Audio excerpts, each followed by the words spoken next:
I don't believe we have any changes to the agenda. So is there a motion to approve the agenda? So moved.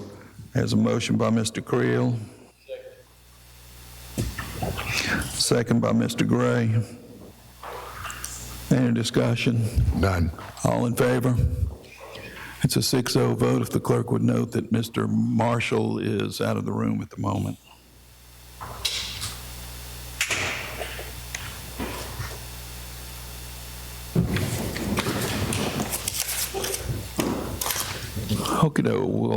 We'll move forward. The mayor's report, Mr. Mayor. Part of my report and part of the deal is Kim and Maria show. As far as our audit, that's the main component of the first part of our meeting. And other than that, that's the end of my report. But I would, at this point, would you like to hear a little bit about our 25 audit? Just a little bit. We'd like to hear a lot. Okay. Maria or Kim, either one. Appreciate it. All right. All right, Maria, how many years have you done this now with Kim? Years. 4 years. It just seems like all your life, doesn't it? Yeah. All right, we're all yours. Good afternoon. My name is Maria Saylor. I'm the audit director for ABL. Kim is the audit partner. She's with me and she's going to run the PowerPoint. We conducted the fiscal year 25 audit for the city of Biloxi. We have 3 deliverables before you. We have the green-bound report is the audited financial statements. We also have a letter for communication of those charged with governance and a letter for management recommendations.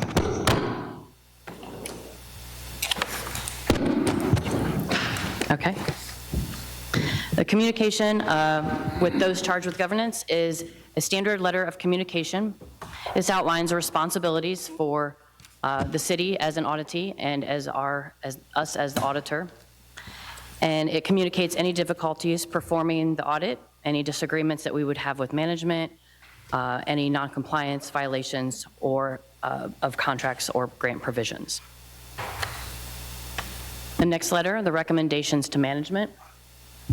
We had a couple items that we noted when conducting the audit. There are some receivable subledgers that don't reconcile to the general ledger. And this can be a various number of reasons, and management is working towards correcting them. But we just note that so that it stays before the attention. Also coming up, there are a couple new governmental auditing standards that will be in place for the city's 26 fiscal year end. GASB 101 works on improving the financial reporting and the MD&A. It's going to expand the MD&A and make it a little bit more conversational as opposed to numbers-based. And then GASB 104 focuses on capital assets and the presentation of how the capital assets are presented. Next slide. Document right here. The financial statements in the green-bound report, they paint a picture of the city's financial health as of 9/30/25. As such, they are historical in nature, and they do not represent the city's current financial position. The city received an unmodified opinion, which is the highest opinion that we can offer, and our audit report can be found on pages 2 through 4 of the financial statements. The management discussion analysis on pages 5 through 16 is prepared by your city management. It condenses all the key issues and all the information that is in the rest of the financial statements into a few pages, and it makes it easier to read in a short amount of time. It includes a section on the city's economic outlook and conditions, and it is supported by the full set of financial statements and notes that follow. An overview of the financial statements for the municipalities. The Governmental Auditing Standards Board requires 2 sets of financial statements. The government-wide financial statements, all cities' assets, liabilities are reported on a full accrual basis, regardless of timing of cash flows, and it reports the financial information similar to a private sector business. Fund-level financial statements on pages 19 through 26, those are presented on an economic resource model. Only spendable resources that are available at the end of the fiscal year are reported, measurable and available. And so this is the most familiar that the city operates off of, the council. And so the rest of the presentation will focus on the fund level financial information. Moving on to the government-wide financial statements overview. Looking at the statement of net position, governmental activities, total assets were 437 million, total liabilities 209, and the net position ended up at 193 million for governmental activities. Business type activities such as water and sewer, Biloxi Port Fund were 427 million in assets, 22 million in liabilities, and the net position 395 million. The statement of activities, we present a summary here of the charges for services, operating grants, capital grants, contributions, general revenues and grants, and expenses. Summarized in a change in net position for governmental activities, a decrease of 3 million, and business activities, an increase of 1.8 million. Moving on to the governmental funds. Governmental funds balance sheet. The first page we have here is a summary of all of the information for all of the governmental funds. They're broke down as major funds and non-major funds. The city has 3 major funds and 7 non-major funds. Next page. I'm going to show a comparison of the general fund comparative to the prior year. The most significant changes we have are cash and receivables, and those vary from year to year based on timing. Unearned revenue, there was a decrease of 8.3 million, and this is most significantly related to the use of ARPA funds in fiscal year 25. And the change in restricted fund balance at the bottom is related to the restriction of modernization use tax funds or drug forfeiture funds. Moving on to the governmental funds, statement of revenues, expenditures. We again have a summary of all of the governmental funds, the major funds as well as the non-major. And on the next slide, we have a comparison of the general fund from 24 to 25. There was one significant change, and it has to do with the intergovernmental revenues. These are your grant revenues that are received from other governments, state, federal, and so on. And there is an increase from one year to the next, and this is most related to ARPA funds, the Mississippi Clean County Infrastructure Funds, and the other ARPA funds that are from the federal government. Expenditures on the next page. Most of the changes in the expenditures here are related to personnel costs, pay raises, increases in PERS percentage, and net pension adjustments. And continuing on, general fund comparative. The decrease in proceeds from installment loans is related to the prior year. There was new issuance of debt related to purchase of vehicles in the prior year and no additional purchases in the current year.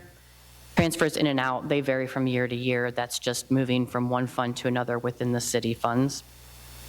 And on the last line, the prior period adjustments, there is a recognition of ARPA funds related to prior year expenses.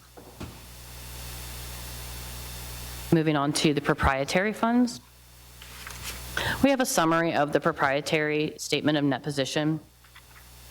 The water and sewer, Biloxi Port Fund are your total proprietary funds, and governmental activities, internal service funds are reported with proprietary funds at the fund level. So you will see the governmental fund activity for the internal service funds reported here at the same place.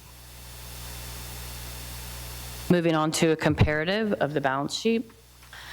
For water and sewer, the changes in cash and receivables vary from year to year based on timing, based on receipts. But the most significant change here is in capital assets. There were additions of lift stations and new vehicles. In the Biloxi Port Fund, the most significant change is to the capital assets, and that is related to the annual depreciation. The next comparative statement for the liabilities, most significant change noted here is just related to your principal payments on long-term debt.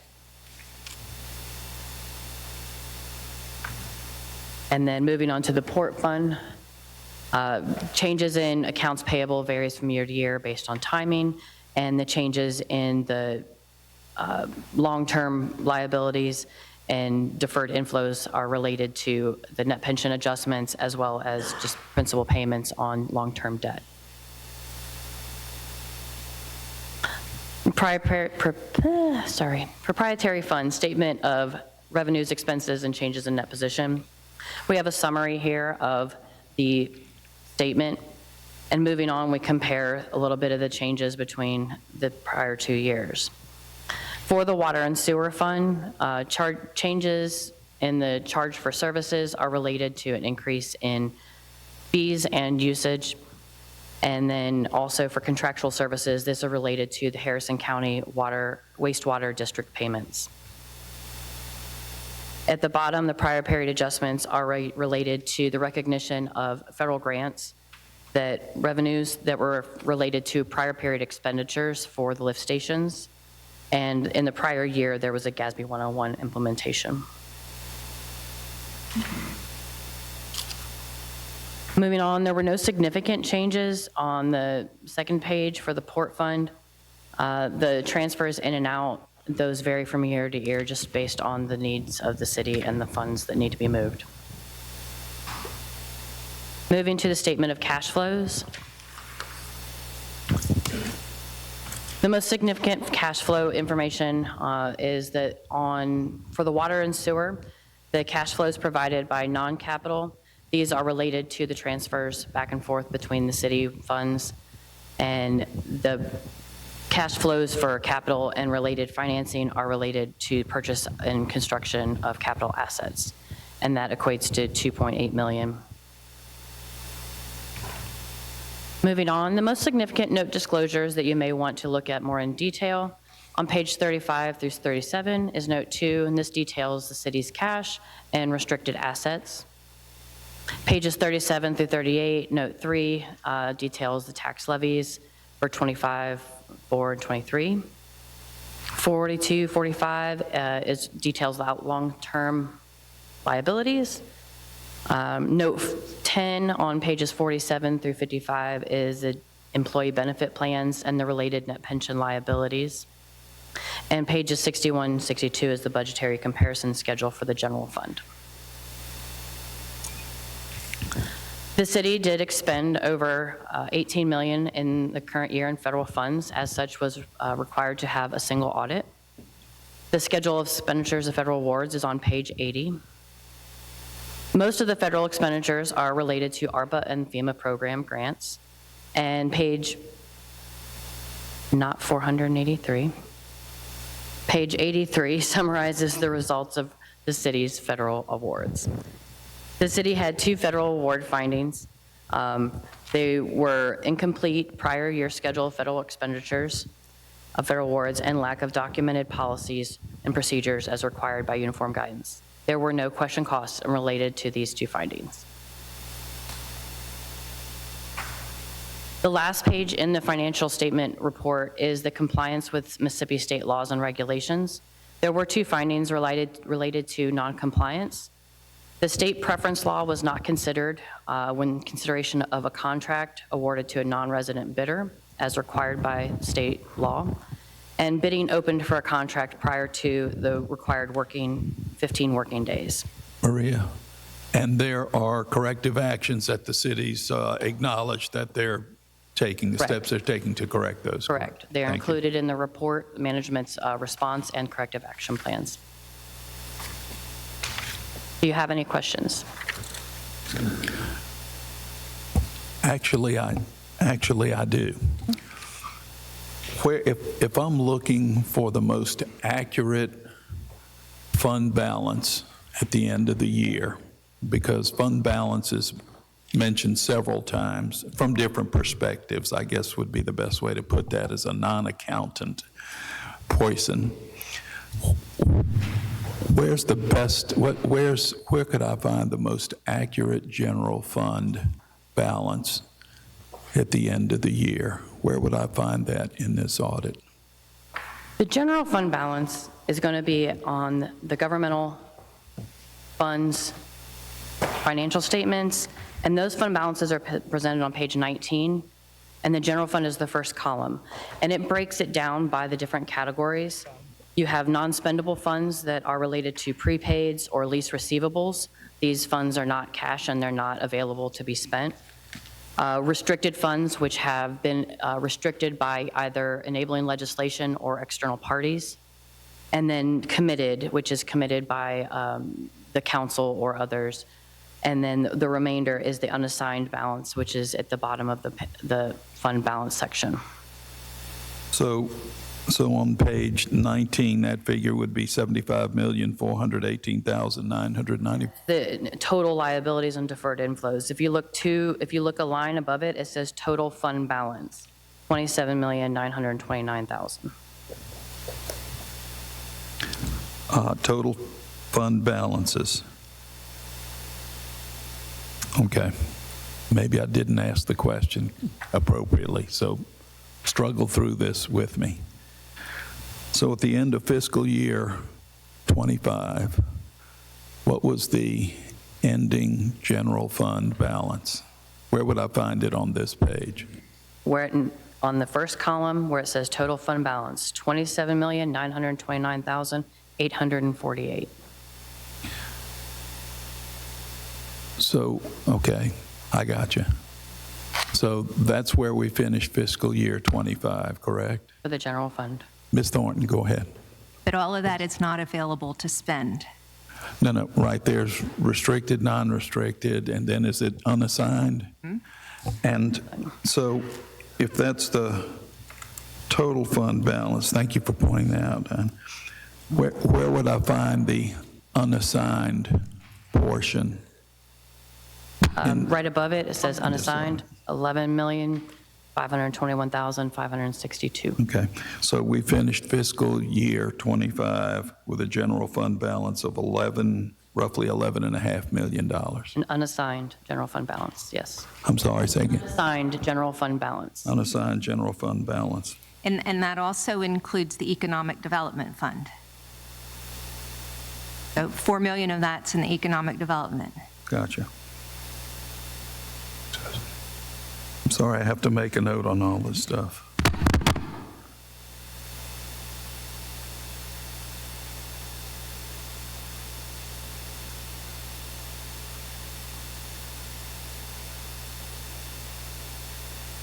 Thank you, Maria, for that clarification. Thank you, Diana, for pointing those out.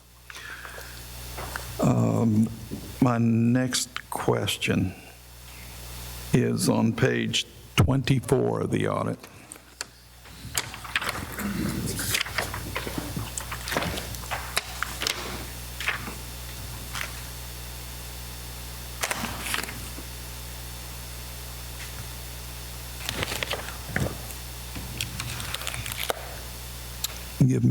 Please give me just a moment.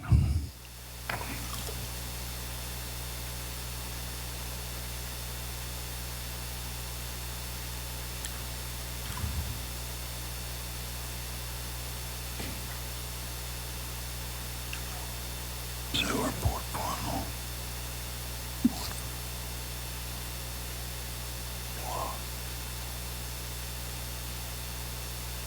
Okay.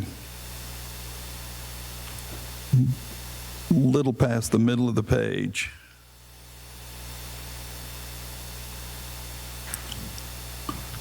I take that back.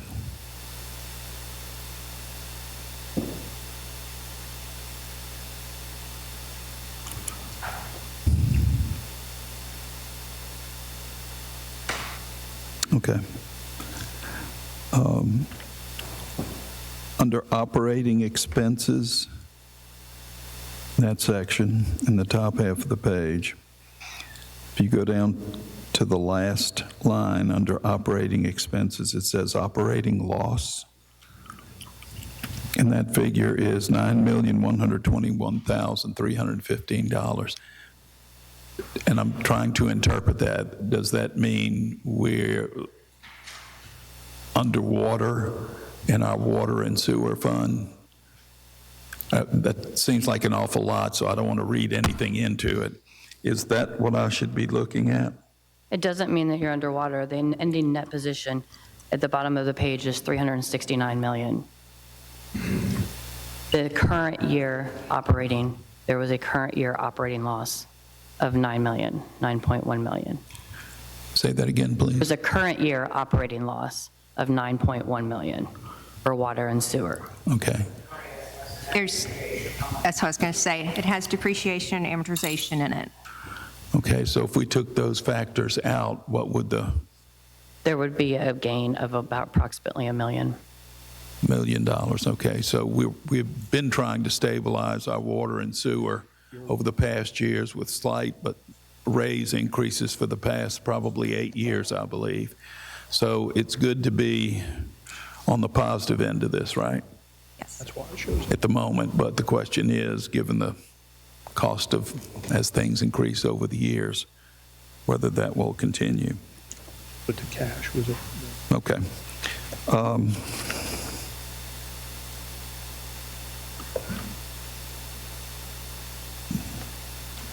Okay. Under the management's discussion and analysis, Diane, I think this is your narrative. I just want to point something out that's, I think, is a good thing. In there's a statement that says basically total actual revenues exceeded, and this was fiscal year 25, not this year, last fiscal year. Total actual revenues exceeded amended budgeted amounts by $383,000. That's a good thing, right? Good, we need good things. Total actual expenditures were 6.9 million less than amended budget amounts, right? According to the narrative. That's a good thing as well, is it not? Yes, it is a good thing, so I appreciate that. The next is, if you'll turn to page 73.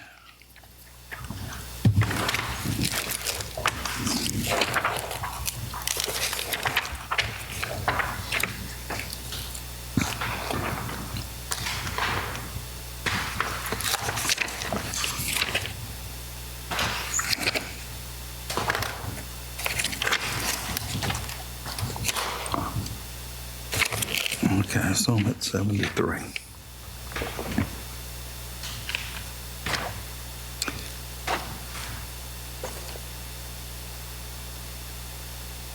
Okay, at the very top of the page, where it says revenues, we had under employee medical claims. This is our insurance program, right? The total operating revenues were 8.4 million, and in fiscal year 25, the total operating expenses were almost 10.5 million, which means that our premiums didn't cover the expenses, correct? And when the premiums don't cover the expenses, that difference, in this case it was 2 million, where does that 2 million come from? It'll be transferred from the general fund mainly. Water and correct. sewer and port could get a portion of it as well. But we are also due a receivable from some stop loss claims that were still outstanding that will Right. reduce that figure.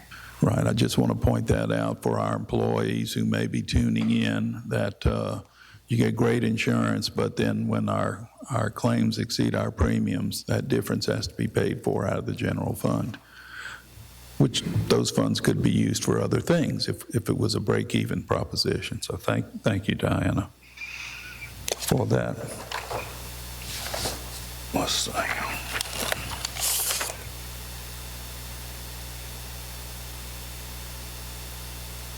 Believe it or not, that's all I have, Maria. Thank you.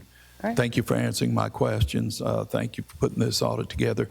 I'm sure other council members may have comments or observations. If so, just give me a signal. I'll be glad to let you ask questions or pay compliments or make observations.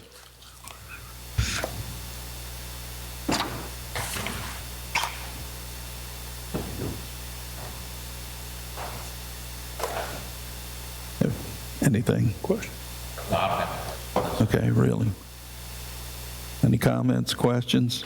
Got a question. Mr. Marshall, go ahead.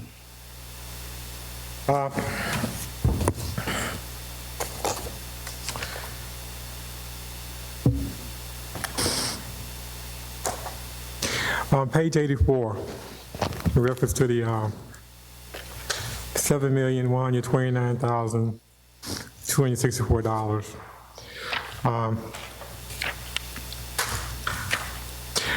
According to your report, it states that on the finding of $7,129,264 of ARPA and hazard mitigation expenditure were omitted from the prior year. I'm trying to figure out how did that play into the final numbers? Is that, first of all, how is it omitted and what effect does it have? And I noticed that you guys put that down as a special note. When I ask how is it omitted, I'm trying to figure out how do we skip over $7 million? And The city received ARPA funds in advance, and they were given options on ways to spend it, whether it was via revenue loss applied to revenues that were lost, and then they could therefore spend it on general expenses for the city or infrastructure improvements. And in September of 2024, the city obligated about $6.9 million in ARPA funds as a revenue loss. These were for expenses that had already been spent and already been paid. It was an earmark because they were required to be obligated before December of '24. And so once they were obligated, then they should be reported the moment that they're obligated. And this occurred right near fiscal year end, and then it was not captured on the prior year financial statement. So this year, it was moved from, in the prior year, it was an unearned revenue, and it was not available just for general purposes. And so in the current year, it was moved out of unearned, and it was moved into revenue as a prior period adjustment. The hazard mitigation grants were related to FEMA. There was some significant delays in completing the projects and then getting the grants submitted for reimbursement. And as such, they were not received until the current year, and they were not, because there was so much of a delay, they weren't brought to the attention of the audit firm, so we did not know to include them in the prior year. okay. Were those numbers a plus or a negative when they were reapplied to the following year? Were they what? Was that a positive or a negative being reapplied? In other words, the mistake happened in 1 year. You reapplied it and readjusted it in the next year, right? It's an adjustment, and it was money. It was revenues that would have been received in the prior year related to expenses that were expended in that year. So it's a net effect because the city had expenses that related to the lift projects, and they were owed to this by FEMA funds that were not reported in that current year. So in that year, it appeared though the revenues were not as high as they should have been. They should have been higher in the prior year. So we took those revenues, we used them in the forwarding year, next year? They were reported as a prior period adjustment so that it's reflected not in the current year so as to not make the current year numbers incorrect. Okay. When you're saying current year, what are you talking? What year you're talking? 25, sorry, the current year under audit.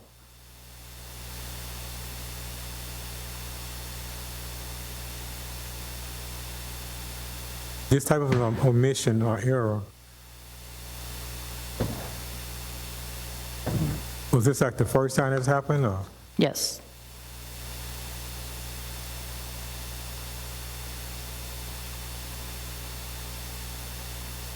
All right, I'm good.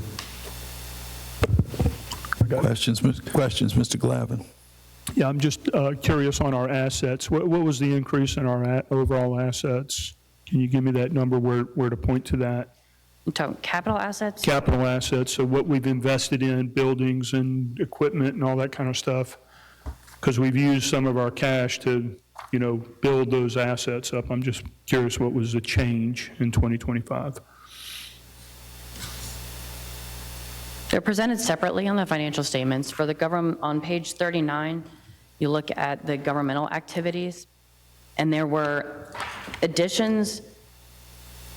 If you don't want to include the depreciation, because that's a, non-cash number. Sure.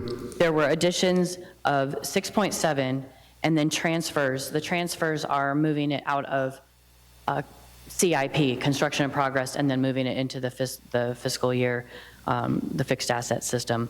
So there's a total there, but there were also some disposals. So we're looking at approximately 21 million increase in governmental activities. Then if you move on to the next page, the business type activities are presented separately, and there's approximately 1.4 million in increase in capital assets. Okay, so we've had a healthy increase in our assets for the city, which is looked at when they rate our bonds or stuff like that. Okay, thank you, that's a positive news. No other questions? Anything else? Any other questions, Mr. Gray? Mr. Marshall, anything? Yeah, I do. You got to excuse me because it's kind of speaking German here. Okay, it's in the general fund.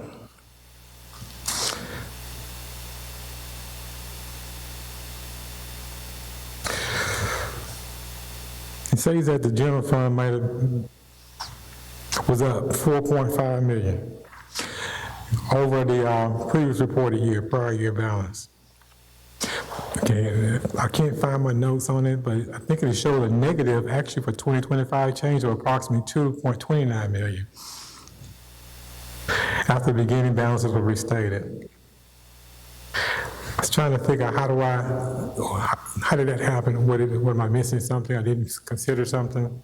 So you're looking for the change in the general fund Right. only? Mm-hmm. So on page 21, it shows the net change in fund balance. At the bottom, the first column of a decrease in 2 million is from current year activities. The change is different when you compare the ending fund balance to the prior fund balance due to the prior period adjustment. Had the prior period adjustment been reported in the prior year, then the change you would be seeing would be the 2 million decrease. And that is the current year activity. Looking at the last few years, are you saying that are you thinking that the health of the city financially is getting better, or is there a decline that you could notice? I do not have the prior year financials with me in order to compare them at this moment. I can certainly look back at them and provide you with a comparison, but I don't have them before me, so I can't speak to that.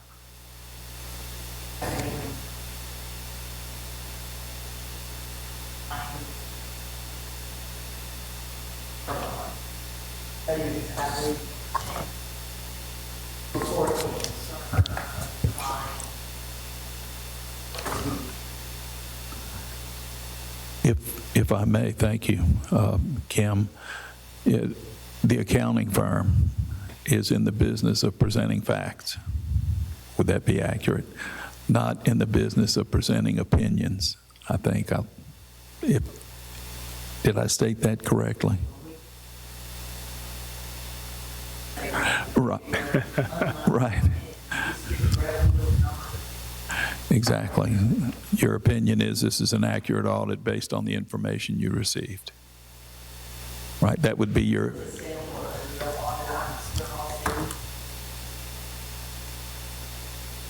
Right.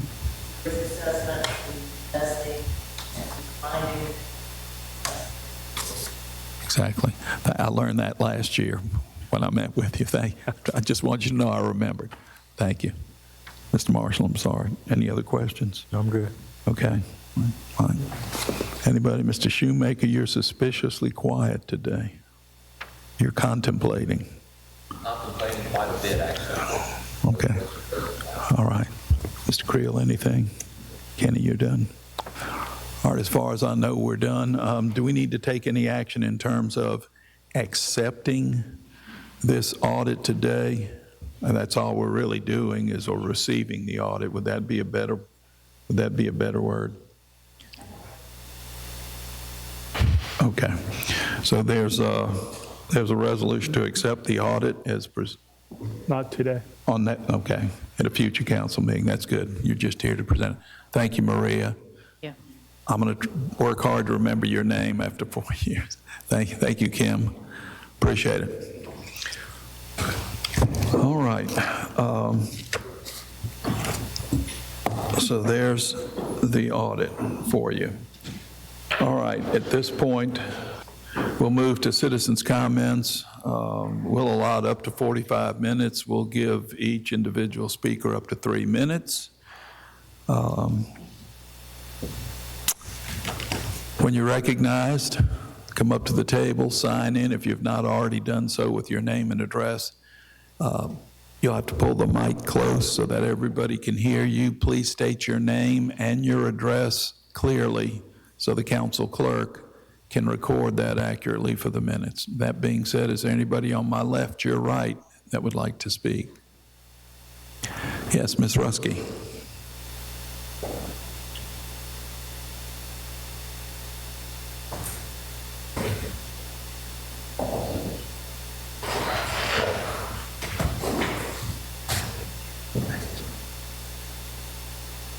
Good afternoon. I'm Sarah Ruski, the director of the Harrison County Library System, and I'm not going to take too much of your time. I have emailed our budget requests for the library system, and then I have emailed a modified request, and so I consolidated some of the information just in a quick one-pager for everyone to see what proposed cuts, how they might affect the library. I give you a 10% all the way up to 50%.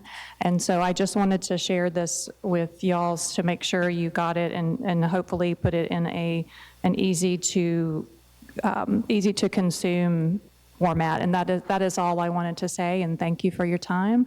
And I will see you at our budget hearing. All right.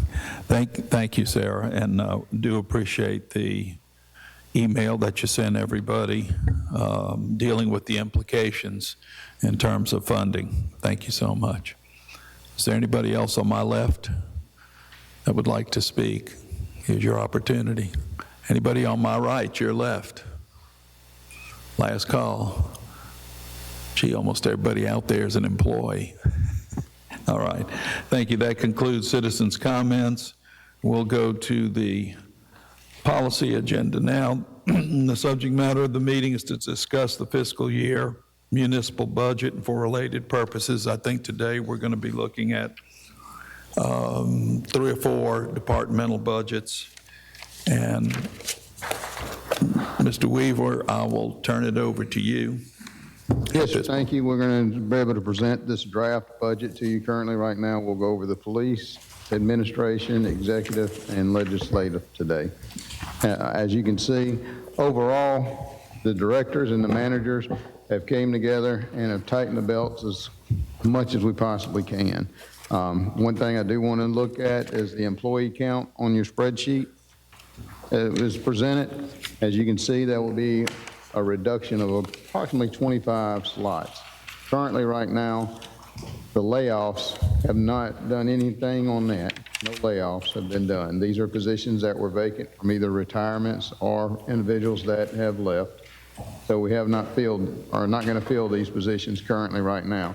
And each department will be able to break those down for y'all of where those positions are and what's going on with it. But we've done a reduction from the general fund outside of the non-departmental of a little over almost 5.5 million, which is a significant reduction in there, which will also come with some services reduction too. But each department will be able to go through these and explain and answer any of your questions as we go through. Any questions of me at this point in time, or Ms. Thornton? Sure. Just a quick housekeeping note on this is the 11 by 17 that we're looking at. At the very top, non-departmental, total general fund, and so forth. That column in the, I guess it's gray or light blue, that's the proposed fiscal year 2027. And right next to it, to the right, is fiscal year 2026, correct? Okay. Correct, yes, sir. Just want to be sure. All right, thank you. Any other questions before we have the police department? start off. Yes, sir, I got a question for you, if you don't mind. You said the cuts were for service? I said reductions to make sure that expenses and revenue were able to come together. Yes, sir. What do you mean by We'll reduction? have services, and each department will be able to break down those to you. What do you mean by the word reduction in Each service? department will be able to discuss those reductions with you as they come and talk to you. Yes, sir. I understand that, sir, but what do you mean when you say reductions? A reduction. If I'm giving you something now, I'm not going to give it to you later. Okay. That's a reduction. So we're reducing the services by a percentage. We're doing it for certain. There will be personnel reductions, as you can see. There's 25 currently at this point in time. And when you reduce the personnel, then you're not able to do all of the services as well either. But each department will go into detail with you. I understand the part about each department going to go into detail, but I'm talking to the administration right now, asking them for sure if we're saying the same thing or we're using different terms. My term, the term is, what I'm hearing is that we're going to be doing less for the people. Mr. and Mrs. Biloxi will be getting less. Is that what you mean by reduction in services? Let me answer that. If you're asking the question, he's not filling the services we're providing now. The bulk of the 25 has come from the vacancies that are in the place right this minute. Okay, if you don't have the people to do these services, it may take longer to do these services. But bottom, the thrust was to make your revenues match up with your expenses. 61% of the whole budget, the $84 million, is related to personnel. That's the easiest and the fastest way. If you can provide the services with a reduction of number of people, you may have to, the timing and the frequency might be impacted. The services will still be provided. I want Mr. and Mrs. Biloxi to understand this. That's why I'm asking you exactly. Well, I'm talking, sir. It does sound nice when you say reduction. I like that word reduction. It's a nice little word. But we didn't reduce their income. We didn't reduce the amount of the tax bills and things at all. However, we want to say that because we're reducing, in other words, we're not going to hire the people, which means we're going to cut back the expenses by not hiring people. But we're also having trouble right now keeping the grass cut. So we're going to have less people cutting grass, which means we're going to have worse grass situation because we were... I'm talking numbers. We're talking numbers. The numbers that were reduced are the number of employees that we're forecasting for 27. Now, the impact, there's several ways that you can get things done. But from the crews and the things that we do with personnel, those numbers will be less. So they can do more, but it will take longer to do more. Okay. Now, again, this is for discussion, okay? And the discussion, let me finish what I was trying to say. This discussion is, what is it worth to balance these revenues as expenses? This is how it's not magic. This is how you do it. Your revenues have been fixed, not keeping up with inflation.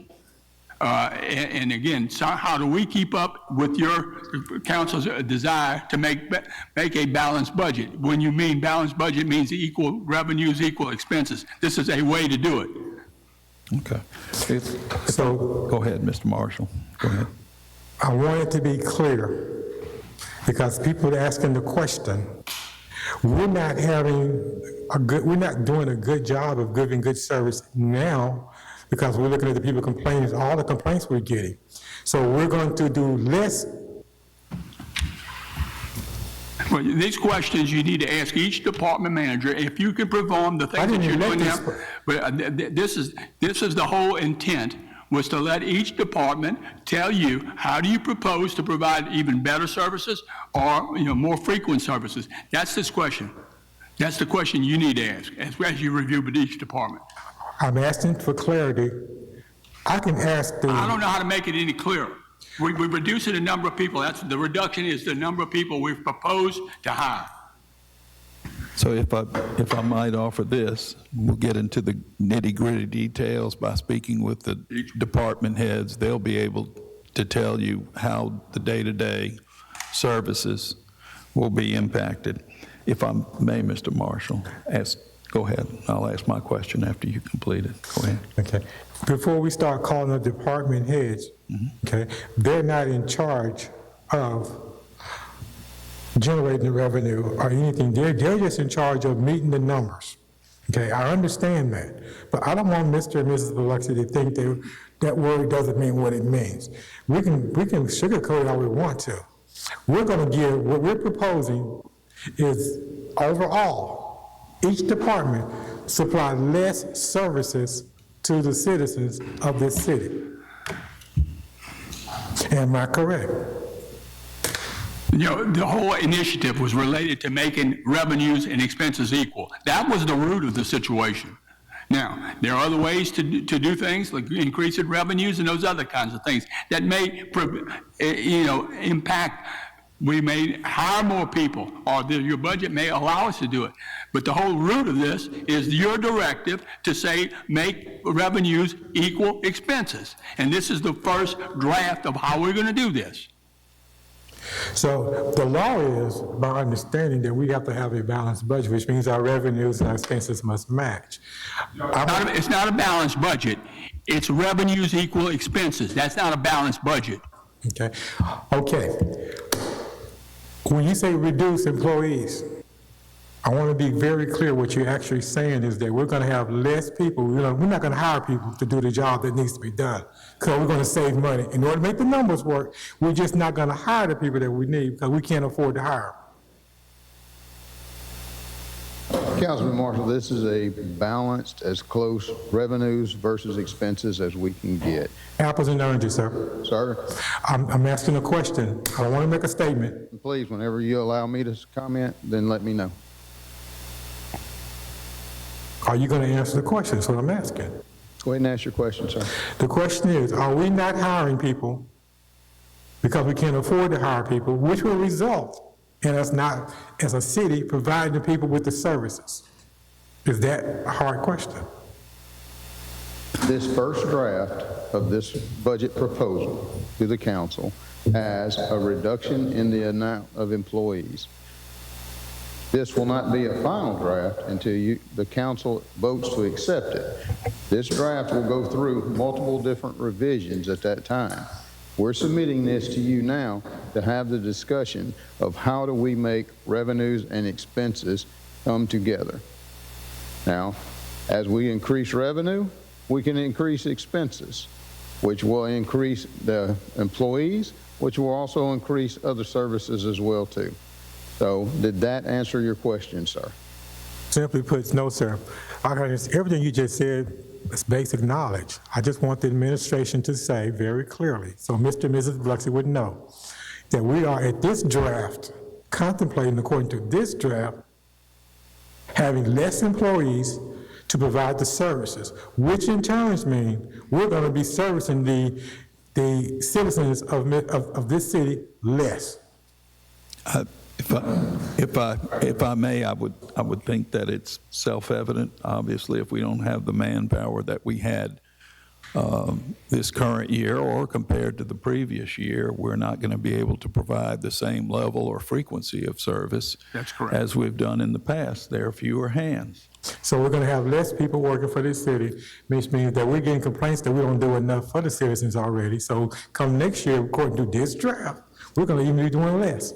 We're going backwards. You can beat this all the way. The frequency is the key thing that you said. The other variable in this situation, if there's an ability to raise revenue, you can raise personnel.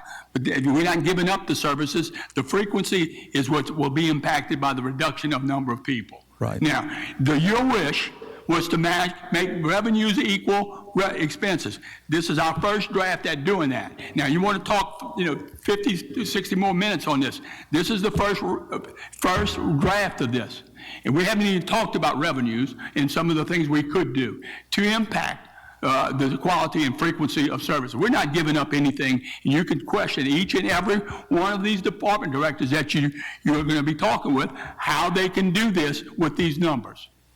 Well, thank you, Mayor. I do have a question related to that. If we're looking at an employee count next year of 577, that's a reduction of 25 from this current fiscal year. are these positions already vacant, or will they be vacant when the fiscal year starts? Some of them are right now. We've got a number of vacancies. Some of them, but some of these positions, these 25, have employees in them. And what I'm getting at is, are we, All the 20, all the 50 are vacant? 25, I think they're all vacant. I want to say they are, but I don't know, because that changes from day to day. But what we're looking at is, again, trying to make our expenses match our revenue this next fiscal year.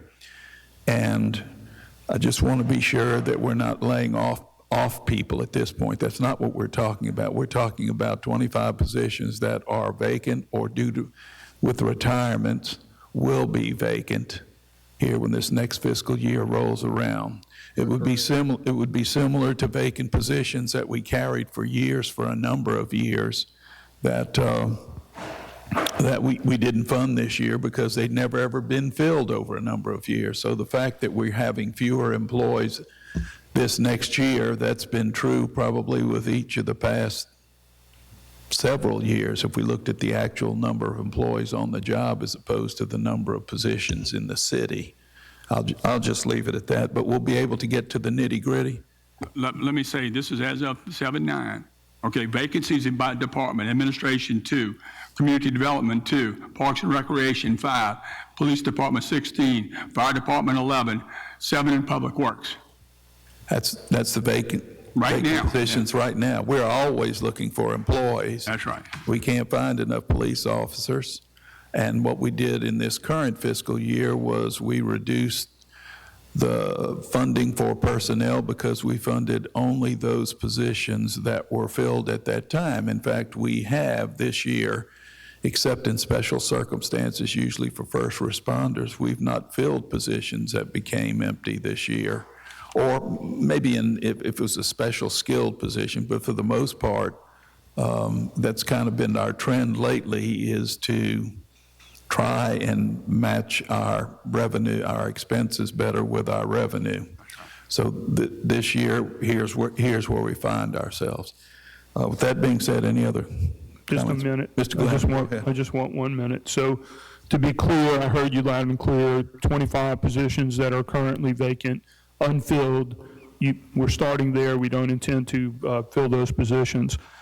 Could it compromise services? Of course, if we don't have the numbers, and y'all are not hiding that. You said it could be a reduction in services. However, we have other things in our toolbox. So in regards to grass cutting or ditch cleaning, we can solicit our partners in the county to perhaps pick up a little bit of the slack, maybe not all of it, but if we communicate effectively, that's why we're a team, and we're a team with the county as well. So those are some strategic things that we need to try to put in place. And again, this somebody used the word first draft. Today is our starting point on the expenses. We had a starting point, not a concrete number on the revenues. Now we have a starting point for these departments, and I've been sitting in on some of the strategic discussions, as has Mr. Tisdale and Mr. Marshall. So we have a glimpse into the hard work Rick and the mayor and each department has been putting into this to get at this point today. So we all got to roll up our sleeves, work together in unity, and kind of get this budget where it needs to go, and then we execute it. That's all I have, Mr. President. thank you, Mr. Glavin. Mr. Mayor, could you read those positions again, what department they are? I can ask you this one. Through the administration. Development. Recreation.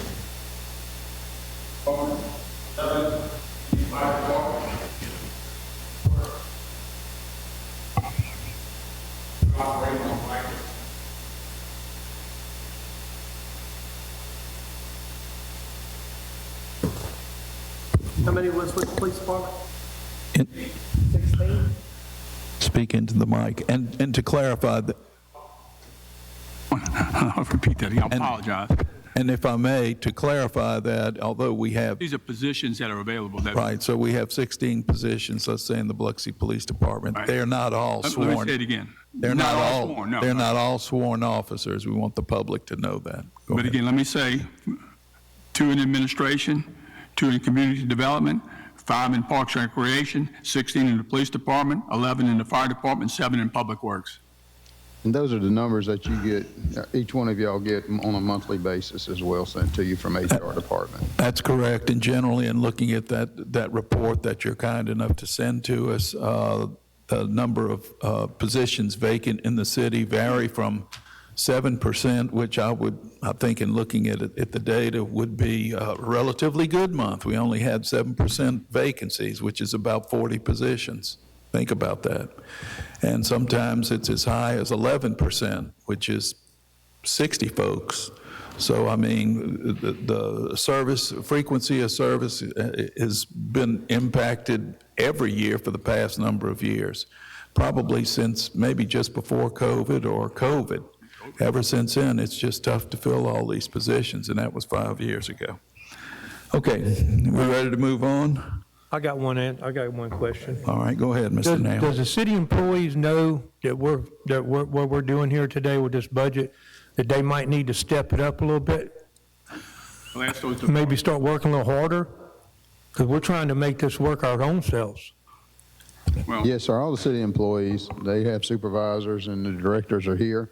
And if you have any comments towards any of them as they come up, please, Okay. as the councilman, feel free to tell them, derogatory or positive.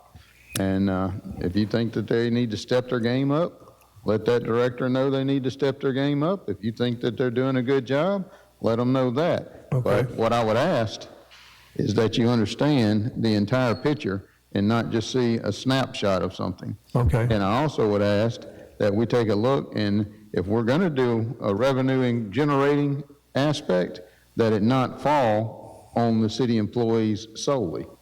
Okay. And having said that, my other observation would be, given the fact that this is a publicized meeting, I'd be surprised if employees aren't viewing this very video in the next 24 to 48 hours if they're not viewing it now for exactly that reason.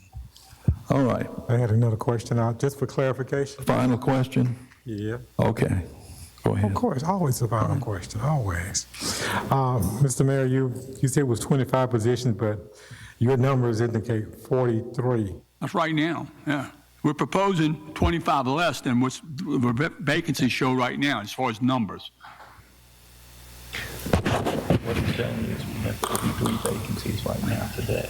For next fiscal year, it's going to be 25 positions less. There's 25 currently vacant. That helps. Okay. Would that be the same as a hiring freeze? No, sir, we went over all of this Friday with you, Councilman Tisdale, and Councilman Glavin, and discussed all of these details on Friday. Right, I looked at the numbers and everything, but I want to make sure I'm hearing this right. Okay. So we're just not going to hire anybody? We're not going to hire those numbers of positions. The numbers you have right now are greater than this, so those positions are still available for being hired. Okay. And that's not called a hiring freeze? Position adjustment. Position adjustment. We may not be able to fill even 25. So I'm not a janitor, I'm a domestic engineer. All right, sir, we good. All right, good. I'm going to make a meeting adjustment. We're going to move to the first director's report.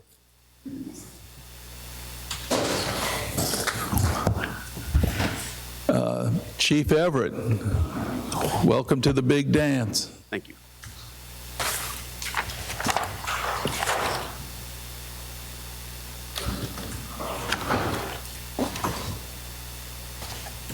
All right, thanks for having us.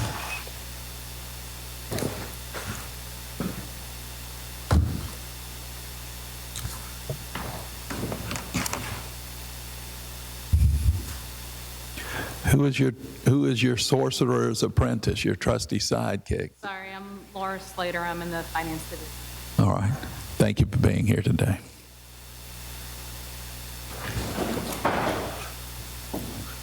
You can start wherever you like, Chief. All righty. I like to start off with, back when internally, we started having budget discussions within the police department, all the, Chief, if you keep the mic close. there you go, all the components of the police department put together their wish list. When we had this wish list, it totaled out to be about $24,149,783. From that point, we started having our own internal cuts that we were doing, you know, trimming the fat. Anything that we necessarily did not need and it was a want, we did away with. As we progressed, we got to the numbers that was provided to us that was ideal for our department, which was about $23,900,000. So when we finally got last week to the budget workshops, we met that 23.9. We made the necessary cuts. It wasn't pretty. We're gonna have to suffer a little bit, but we made the cuts that was necessary to get there. However, when we left the two-day workshop, we were down a little bit more than what our ideal or target number was. So in total, we're at about 2.9 million that we had to cut out of our reduce our budget based on the ideal number that was given to us. Now, as you can tell, that is different, a little bit lower than where it was last year. So we struggled this year a little bit operationally. There were things that we were doing in the past that we were not able to do this year. I have my very high concerns about the services that we are going to be able to offer to the citizens of Biloxi moving forward. And just kind of give you an idea of where we are, we had to look across the board to find where we could to get to a point operationally where if we had to just squeak by this year, we could. We did that, but in doing that, that involved forfeiting some of the positions that we had available on the patrol side of the house. The impact that that's going to have is we're already short now where we need investigators, we need another animal control officer, we need traffic officers, we need people in crime scene. We have needs in order to provide the services that you all demand of us. The phone calls that I get about, you know, the unsheltered people that are hanging out. If you go back years ago, you didn't really make that many phone calls because of that. We had a dedicated squad that was addressing those issues. They were the liaison between the city and the resources that were available for these unsheltered groups. We had to dismantle that group because we were so short patrol-wise, and once we dismantled that group, we haven't been able to catch up since. Well, currently, we have 2 spots that we can fill. Those 2 people just resigned. But we have probably 6 or 7 people that are in our process to be hired. So we can't add bodies to, outside of the 2, we can't add bodies right now to kind of backfill where we need to be. Some of the council meetings the ward meetings we've been to, traffic complaints, issues, speeders. We have over 20 of those complaints right now. We're short in traffic. Our traffic manpower or officers, they're dedicated to escorts, traffic crashes, all this other stuff. So can they necessarily get around to all these speeding complaints that we're continuously taking? They can't. There's no way around that. They just can't. We're being asked to do more with less, and for years we've done that. We have squeaked by. However, it don't stop your phone calls, your phone, they don't stop. We're having to get creative in how we're gonna address these issues, but at the end of the day, to the citizens, it looks as if we, the police department, we're not doing what's being required of us. Trust me, before I came over here, we were dealing with an issue. Hey, we will find out what happened with that issue, we will address it. But I can tell you this, the group that we had dealing with the unsheltered population, There's only one person doing that. You may get one person. We're talking about for the entire city of Biloxi. We can't keep going like that. If we do, we're going to have to lower the expectations of what it is that we're wanting out of our police officers, because we prioritize our calls. The citizens of Biloxi, you know, the in-progress calls, the medical calls that we get dispatched to, all that stuff is going to take priority than somebody hanging out on the corner, to be honest with you. I know it's not pleasing, it's not the polite thing to say, but we are going to answer our calls for service first. That's always going to be our priority. Nothing is going to change about that. So in terms of dealing with the manpower, the staffing, we're going to have that. And if we don't, that's fine. We can keep going the way we're going right now, and we can make it work. I'm telling you right now, we can make it work. But what I'm asking of you is, when you're asking for additional things, please support us when we can't offer that. And the first thing, and I'm going to point out events. Nobody want to hear me say this. Events eat up the vast majority, I don't say a good chunk of our overtime. Before I walked out of office today, I started just taking a look over all the events that we have. I counted up to 30 without finishing the list. I just stopped at 30. Out of that 30, I randomly selected 17. Out of that 17 was $417,313 for 17 events. Again, that's everybody having to work. Every single officer we have, and some of those events we're begging other agencies to come down. If it were not for Harrison County and our partners with the state, we absolutely could not safely host an event in the city of Biloxi. It's impossible.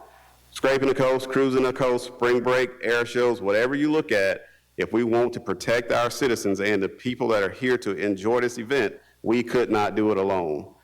If the state pulls out at any moment because they got other resources or other important obligations to deal with, it falls back to us in Harrison County, and you can ask them.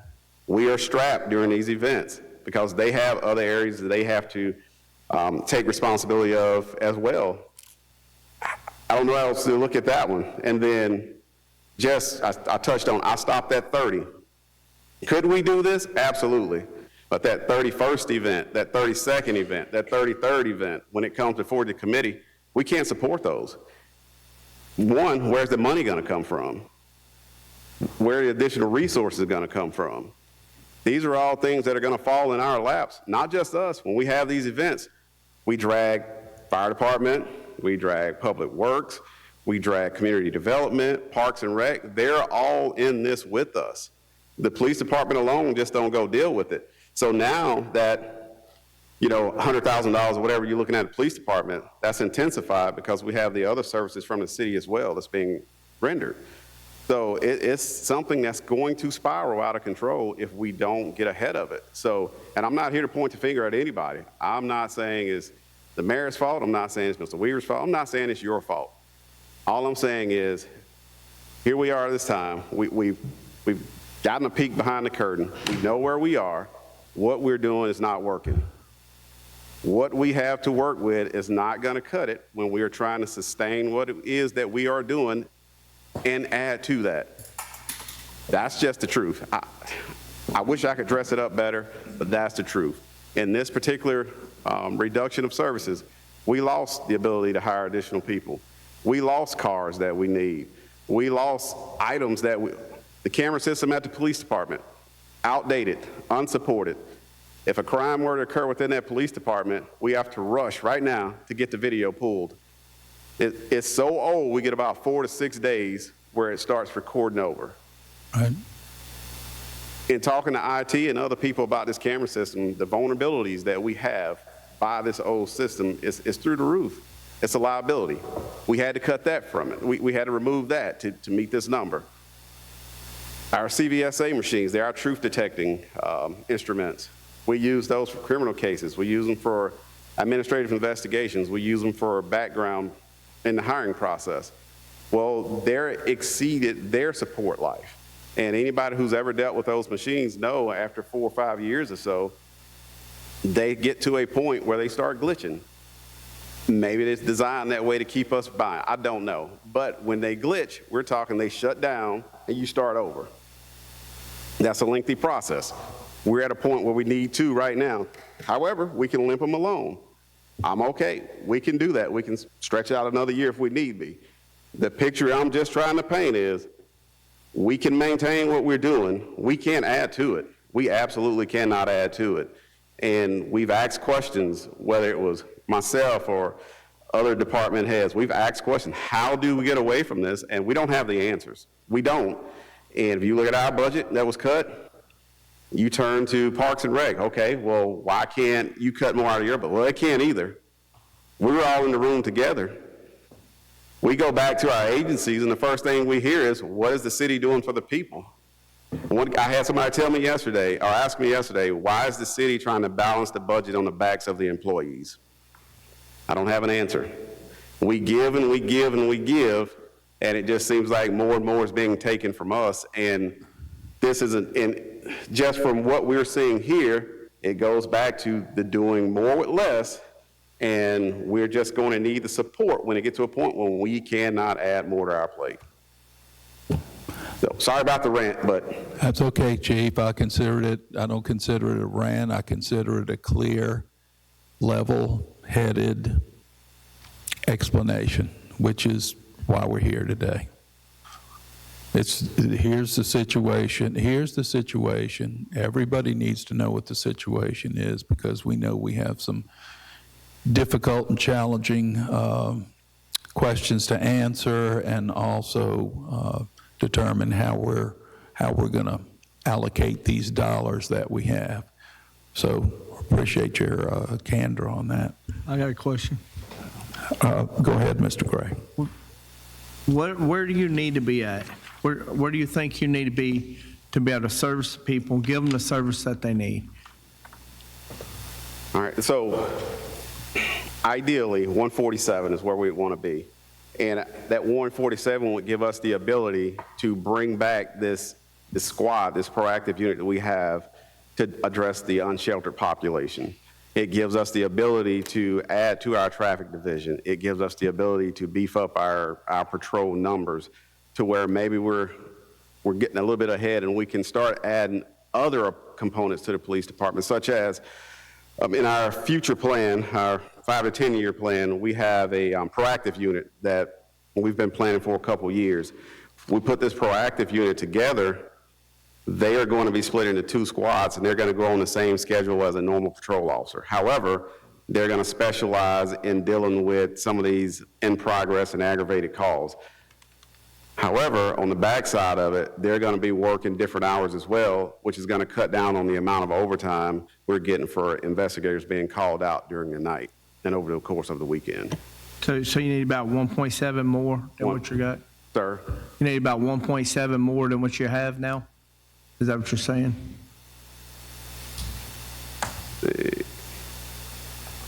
What are you looking at?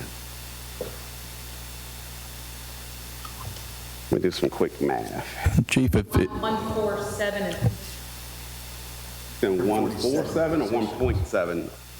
We're talking about money, or are we talking about bodies? No, money. Money, okay.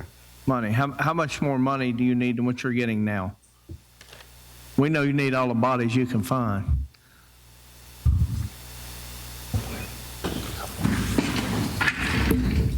Wow, I did 78 something. hold it out. Be on the website. There it is.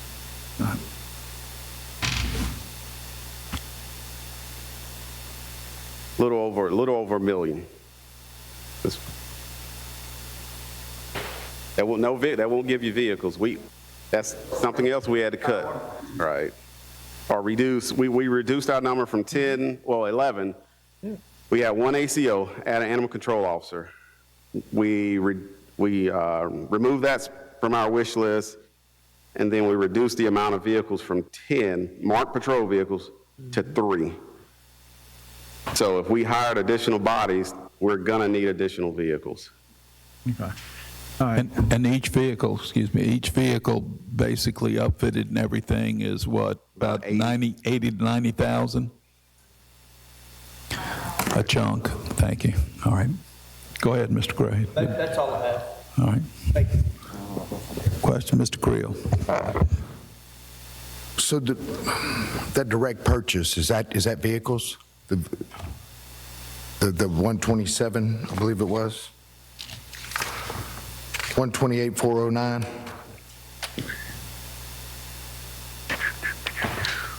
Is that, am I looking at that right, or is it the wrong line item? Okay, That's what got that it. is? Thank you. So that 128,409, that's vehicles? That's the two that you're referring to? Three? Three, yes. Three. It's mainly vehicles with a couple of other items. You have $7,000 for that archive. And then $89.95 for one CVSA machine. Yes. Okay. And then one wheel balancer. The rest is vehicles.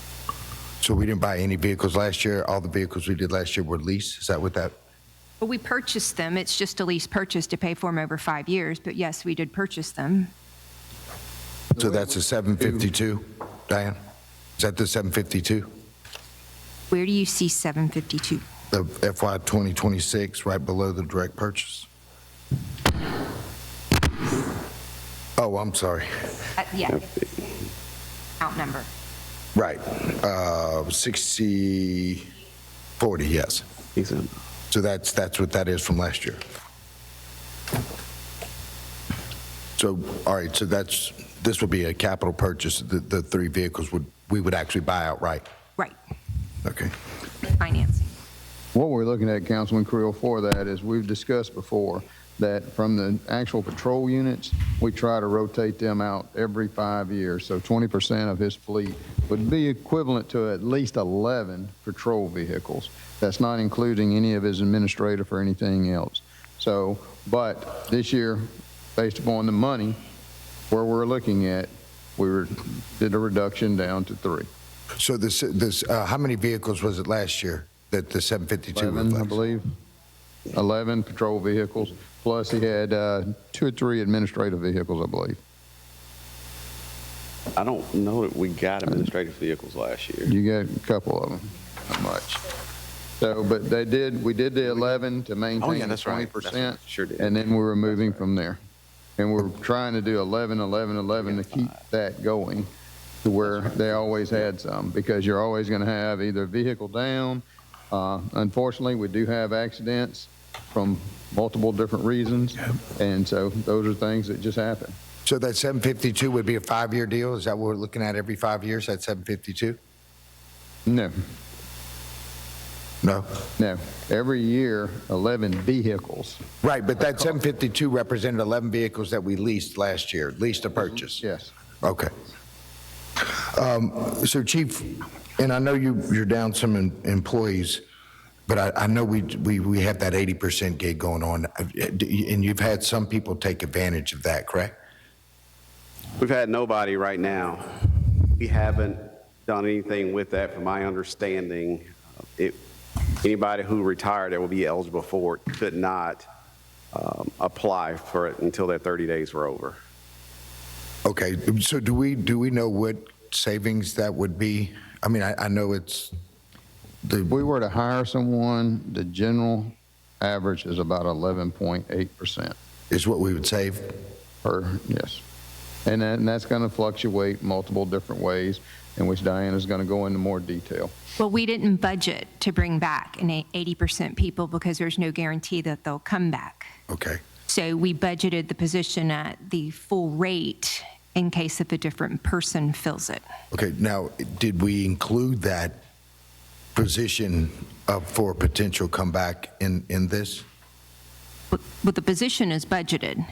It is budgeted? Right. So for the ones, the 3 that's retired, they're budgeted in hopes that... Budgeted at 100% because if a different person fills them, they're not eligible for the 80% reduction in. Okay, but I thought you said that we reduced, so we do have open positions in the police department currently? That'd be fully funded. Yes. Yes. Okay. Do have openings.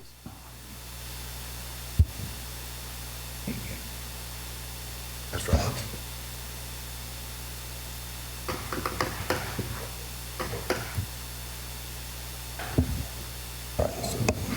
All right, and you had mentioned when you partnered with Harrison County and the state for the events, And I don't know, have we tried Keesler, or does Keesler?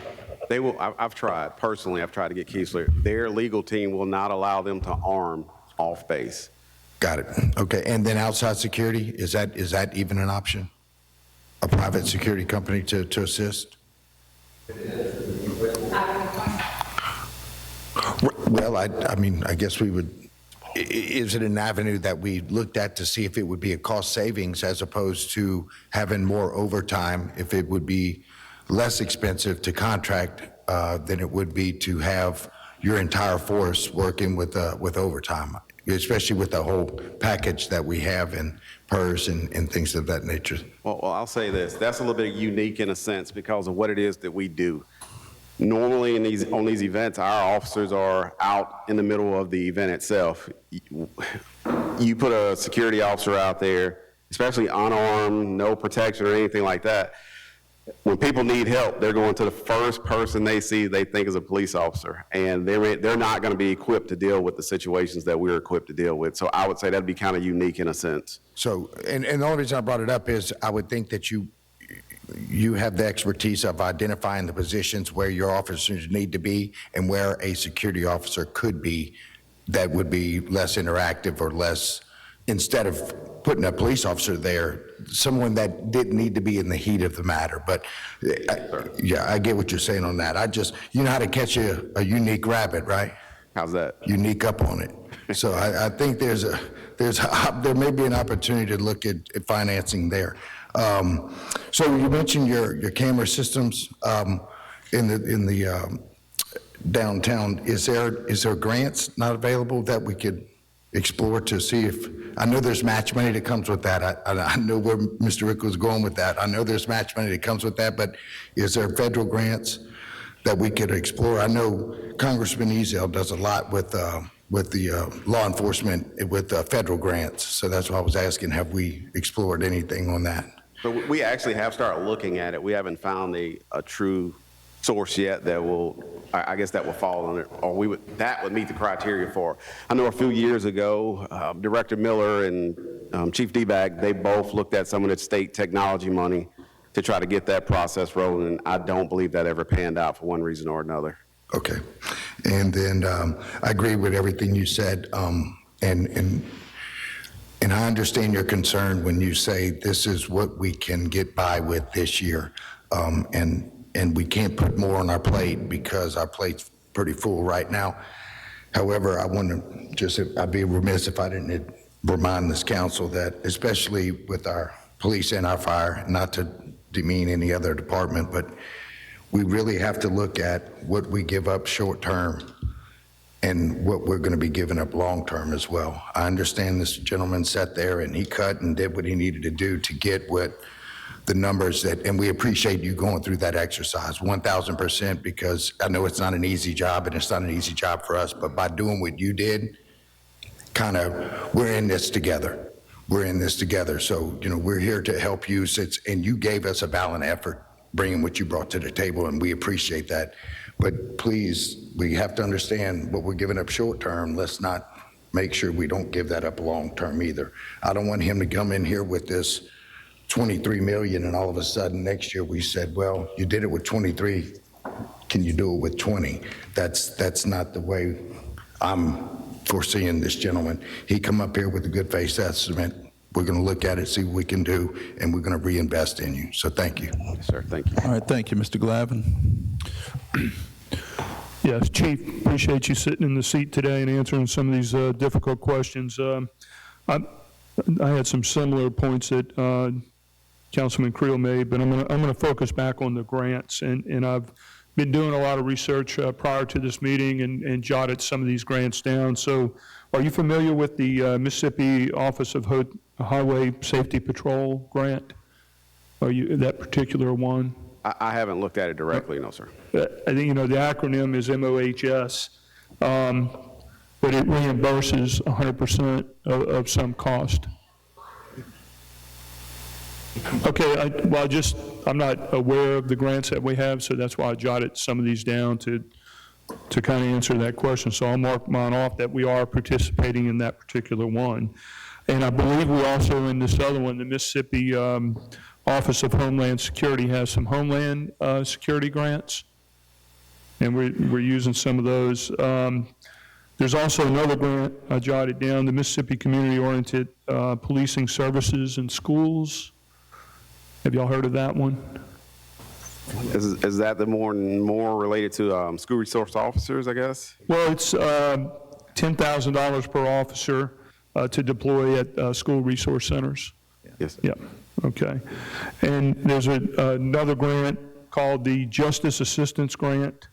It's a local law enforcement block grant. I don't know if y'all are familiar with that one. And some of these may be just coming online to apply for. But this can be applied for those technology upgrades that you were speaking of earlier. That's what these are specifically for. So I don't know what the match is for this particular grant, if there is any, if we qualify. And then the CHIP, CHP, y'all heard of that grant? It's a cops hiring program, I think is the technical term for it.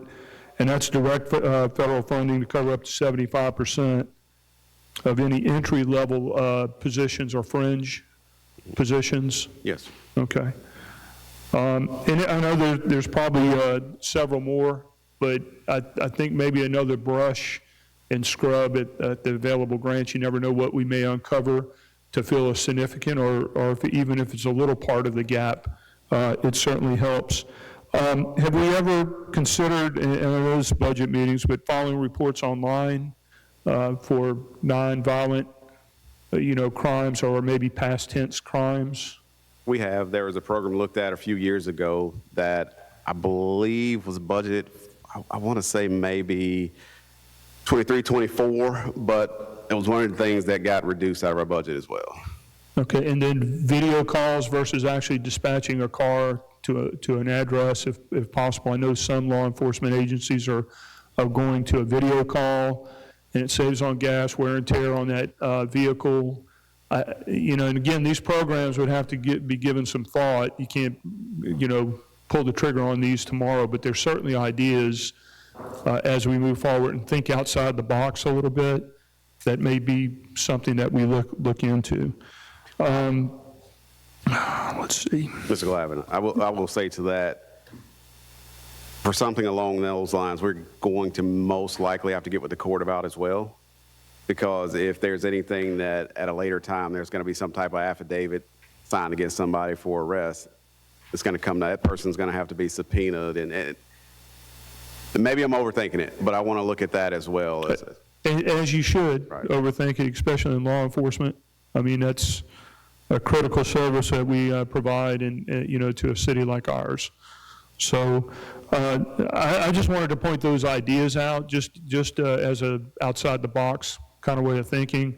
We have some tough decisions. Hopefully, as we go through your departments one by one today, and we get back to other adjustments that we're going to make, if we make any of those savings, we need to try to pay it back to the high priority items that we are making some of these difficult decisions to cut.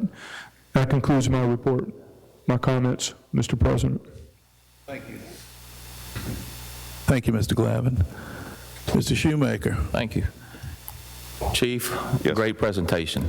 I thought, great presentation. I'll say a few things. With the police department, I think it's a unique department, and not to diminish any other department, but obviously public safety. I think at some point, and we've done it, and I know we have to look at the budget, we have to cut where we can cut, but I'm not certain, and I was a police officer a long time, if the department can sustain and make it through the next budget year with what I see and what I hear. That's my opinion. I'll ask your opinion in a second. But you said it a minute ago as well. I think, and I know this the last couple years at least since I've been here, we ask more, just what you said earlier. We're asking for more with less, and we've done it the last 2 years. And when does it end? I mean, if we roll into next year, and you're able to make it with this, then do we say, hey, you did it last year, you're going to do it this year? So My concern is, when does it end? I mean, if we're cutting overtime, we're cutting positions, we don't have the officers, you said it yourself, you're running the show, you and Chief D-Back. In your personal opinion, can we sustain and make it with what you have in these cuts now? Sustain? No. Can we limp along this budget year? We can. Sustain, no. Events, tonight we could have a major crime. You have CID, you have officers work 24 hours of overtime. It could happen 5 times in the next 2 weeks. We can't foresee that, and that's my concern. Plus the events, you mentioned the events earlier. Again, overtime is a major concern, but cars. I know y'all mentioned 3 vehicles, but you were hoping for how many? 11. And you're asking for 3. Hopefully we can, I would love to get 11, but positions, the positions are cut. And I think you mentioned 147. I know there was some confusion there, but did you mention 147 positions earlier? That's what I thought. Yeah. And I don't know if we can do that. That would be fantastic. But even at 147, does that kind of get you in a better position? Okay. That helps a lot. Significant. Councilman Shoemaker. Yes, sir. Absolutely. Chief, will you explain what the 147 is versus the rest of your administrative staff as well, too? Because if you look here, you've got more than 147, and I don't want anyone to get confused. You're in reference to actual patrol on 147, correct?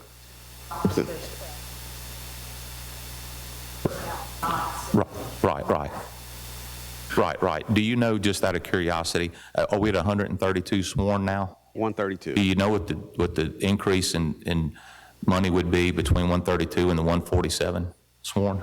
A little over $1 million. Just for those officers, and that's for... That's full of, that's a factor insurance. That's what I was going to ask. Excuse me, ma'am, if you would, just at that point, you got to share the mic. The people at home have no idea what was said. That's okay. That's all right. It's tough to remember that. $1 million But that... up to 147 for the additional position. But that does cover salary, that covers the insurance, and pretty much everything, outfitting them, and okay. We still have officers that are applying now, so are we still getting a steady stream of applicants? Yes, sir. Okay. We have 6, I think, in the background process right now. Okay. And I guess, lastly, morale. And I know the troops are, they're concerned about the budget and equipment and overtime and everything else. What's the morale like at the police department right now? It's not great, and it's more than one factor into that. I think it's kind of one of those things where it's kind of been kind of boiling for a little bit, now starting to boil over. You have the strain that officers are put on officers from working short. You have, I'll give you an example before I go too far off. We just had the critical incident a couple weeks ago. That's 5 officers that are being required to come in and work overtime. The reason they're required to come in is because the shifts are already short. So if we don't force them to work, then there may be a part of the city with no police officers. There may be a part of the city with 2 police officers or 1 police officer. So we have to force them to come in. So on top of, being forced to work overtime, being forced to work events, me breathing down their necks about, why people are sleeping on the sidewalks or making them get out and do more, while they're working short. It's just a whole bunch of stuff that it's just finally coming to a head. But most of that all really circles and comes right back down to this budget. Yes. Yeah, okay. And obviously, that's their major issue okay, that's all I have for now. Thank you. All right, Mr. Creel. For one question. So the 147, if you had the 147, do you have the vehicles for the 147? So we currently, no, sir, we don't. Okay. We don't. We have some vehicles. We have 80 marked police vehicles for patrol. Out of that 80, I think we have probably about 13 or so that are 9 years or greater. We're kind of limping those along right now. They're our backup unit. So if we were to hire police officers right now, a lot of them are going to go in those older backup units. Okay, and those take-home vehicles mostly is what they are? Yes, sir. All marked patrol vehicles. Okay, thank you. Thank you, Mr. Gray. You said you had a question. So if you had the money to hire more, do you have the officers you can hire? We have some. We currently, we're at 132. If the 6 that we have in this background process, if they make it through, that would be 6 we could hire rather quickly. Because I know last year y'all was having trouble hiring people. You know, nobody wanted to apply for this job last year. So that's why I just wanted to see if you. We're seeing the numbers. It's just slower than what we've seen years ago. We may get, just last month, we probably had 20 people or so that applied to be a police officer. When it came down time to test, I think 5 or 6 showed up. Right. So we're seeing them. For whatever reason, some of the other agencies, they hire a lot quicker than we do. We can get you in a couple months. Another agency can get you in 2 weeks, 3 weeks. So we're losing people to other agencies. No fault of anything that we're doing internally. It's just we're going to do our due diligence regardless of the amount of police officers we need. Working short is better than working with the wrong people. So we don't want to compromise in that area. So we are losing a couple people that way, but we are still seeing 3s and 4s here and there. So we can hire, and I feel like we can hire consistently. The days of seeing 15, 20 police officers hired at one time, that's probably behind us. Right. Okay. I know last year y'all having trouble people applying, so at least, so, all right, thank you, that's all I have. All right, Mr. Marshall.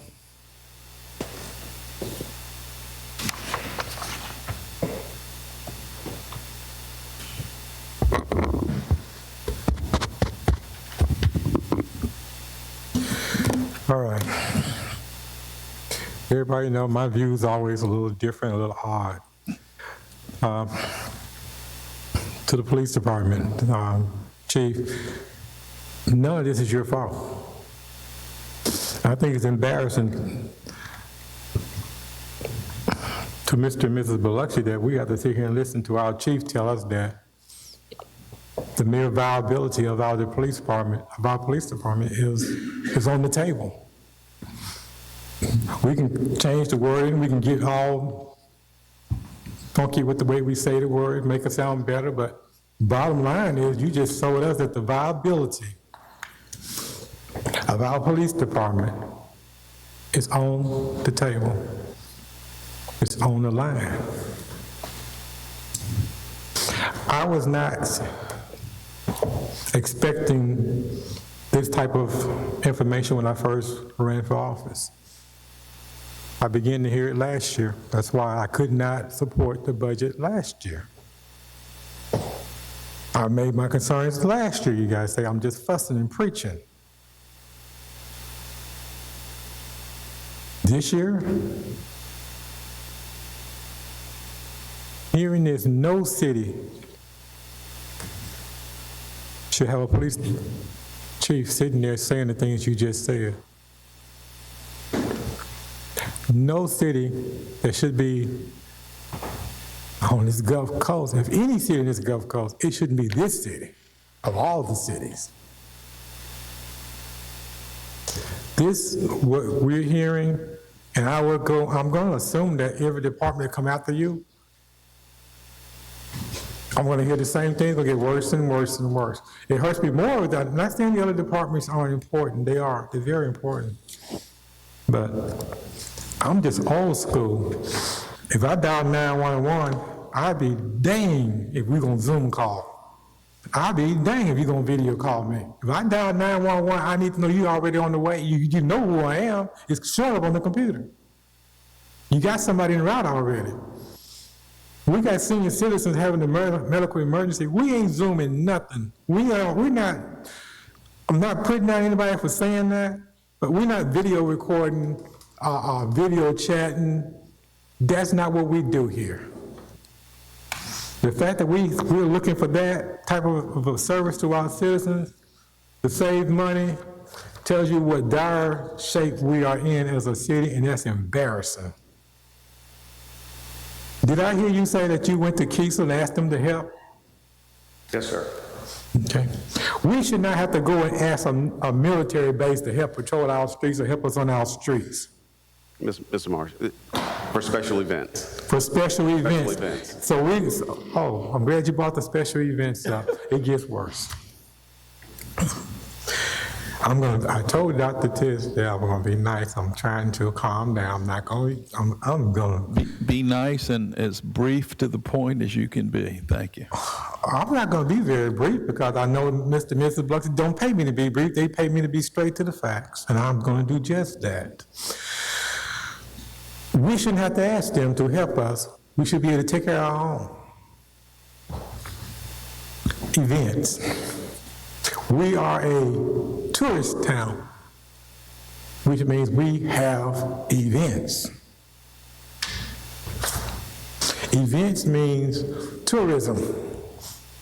It means that we have more hotels being filled and booked. We have restaurants that we want, hey, come open up a restaurant in Biloxi, but when we have events that can have too many people, we don't want the event because there'll be too many people, which are the customers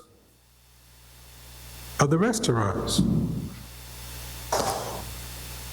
When people go to a new city for a tourist, they really don't want to eat in their own. They want to go to new, exciting, different restaurants.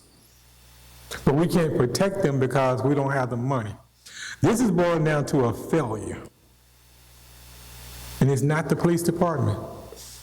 And the next department that come here, the department here to sit in those chairs, it's not their fault either. You can bring every department down here to the Roto-Rooter, man. It's not their fault. We as elected officials have got to come up with a plan. Put it on the table. We may not like the person presenting the plan. We may not like the plan. But cutting, that's not a good plan. It hasn't worked last year. Didn't work the year before. Didn't work 3 years before. Ms. Diana, has it worked in the last 5 years?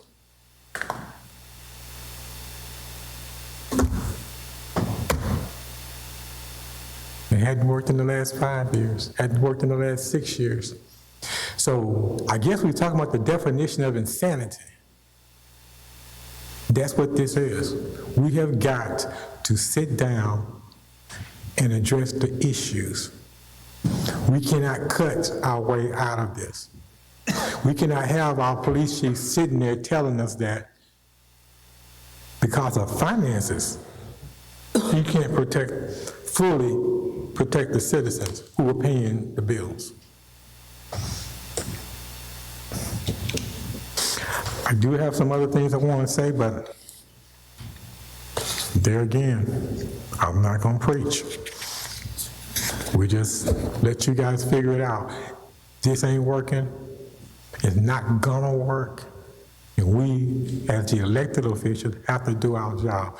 And I'd like to also note that the mayor is not in this room while his police chief is telling us that the viability of his police department is on the table. Thank you. Thank you, Mr. Marshall.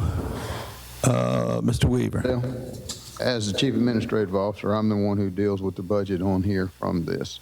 The mayor and I have discussed this fully, and he's very much aware of what's going on with this budget.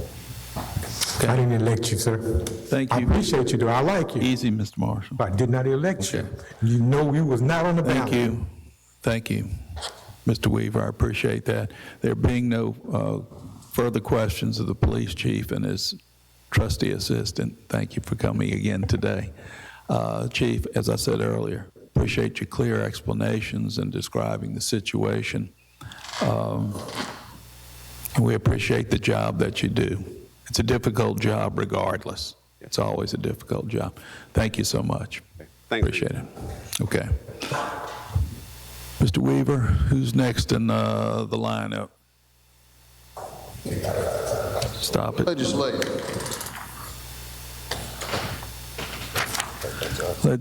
Legislative, yeah, that's us. And Carrie, if you don't mind going over the details, you good with that?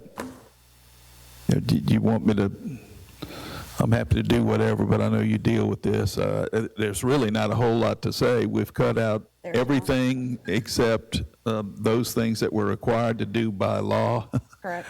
So I think that resulted in about a $40,000 reduction.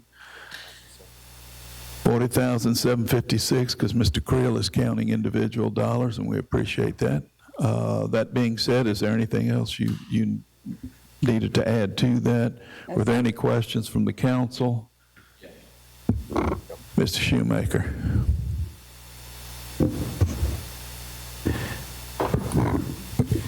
I understand that we're at a small department with the legislative department, but let me backtrack. I agree that we need to cut some of our budget as well as everyone else. However, that being said, as an elected official, and I'll use an example, a ward meeting. I know we've cut all postage, I think, mail-outs and everything else. We have B News for now. I don't know how that's going to pan out in the future and moving forward. But even with B News, if I have one ward meeting a year and I can't advertise or send an advertisement in the mail to all of my residents that I'm having a ward meeting, so very few people show up because I have no way to advertise other than maybe Facebook, they're going to come to me and want to know why I didn't advertise and let my residents know that I was having a ward meeting, and that's going to be for all of us up here. I have a Citizens of Wool Market page on Facebook that's very involved, but even then, not everyone gets on the Facebook, and not everyone is going to see what is posted on Facebook. A lot of the councilmen don't have Facebook pages like we have.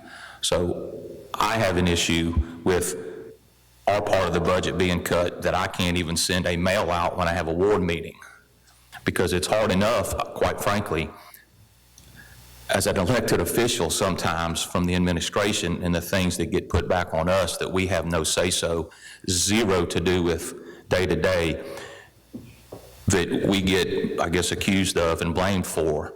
So it's hard enough, and I think when you're taking away now our only really means of advertising a ward meeting, to me that's an issue. Secondly, again, you know, I went to Washington this year with the mayor. I've been to Jackson. I paid for Jackson my first year to the legislative reception. And again, that's not for me. I'm not doing that because I want to. I've been to Jackson and Washington. I've been to Jackson several times, and luckily the city has paid for that. But it is for the city. So again, if we are going to take a trip to Washington to speak to congressmen and senators to benefit the city, or the same thing in Jackson, if we go to Jackson to speak to senators, representatives, MDOT, whomever, we now will have to pay for that ourselves, which I certainly don't understand. And I know the mayor is the mayor, but he can, quite frankly, go wherever he wants to go on the city's dime, but we, as a council, will not be able to travel anywhere. I don't even know if we'll be able to go to training in Jackson, because unless we pay for that ourselves. So my point is, I guess, is our budget, and I understand when it comes to law enforcement, fires, public works, this is nothing, this is minuscule. Honestly, I understand that. However, I mean, those are my comments, and I don't think it's quite right that we're cutting our budget to nothing. I don't even know that we'll be able to buy paper and pens, but, and I'll leave it with this. When I was elected, because I'm a retired policeman in the city of Biloxi, my salary is very little. So there is a difference in tens of thousands of dollars between the money I make in a year and the salary that is budgeted for the council. Everyone else makes one amount, I make very little. So even that money, I would think should, if not all of it, some of that be budgeted right back here that would allow us to go to Jackson if we needed to, or at least send out a flyer in the mail for a ward meeting. And that's all I have. Thank you. Do you have a question? Mr. Creel has a question. So, real quick on software licensing, what software, and it increased, so. Yes, that's for our code book. It's the codification of the code book. It's also our computer software. and our DCR recording for the council meetings. And then the official documents? The official documents are our minute book purchases. Got it. I noticed we didn't have it last year, that's why. We didn't, we separated it from printing and binding to be Oh. able to have funds, so we separated it and moved it. Perfect, thank you. All right, Mr. Glavin? Nothing? Okay. Mr. Gray, anything? Nothing. All right. Mr. Marshall? Go ahead. Just like we just gonna throw it out, this one come right on to me, right? No comeback. And I'm not gonna say anything I didn't say already to the person already. I told him and I meant it. Mr. Glavin was the president of our council for the 4-year. President Glavin did everything he was supposed to do. The legislative branch of this city is just at a branch of this city. I've come to this city hall many times, a lot of times I ran into Mr. Glavin. He was doing his job, making sure that we ran the department, our whole branch, on skeleton. He did that. We didn't overspend anything. I watched Ms. Carey count stamps. I watched them count copies. Everything possible to stay within budget. We, as city council members, literally practice what we preach.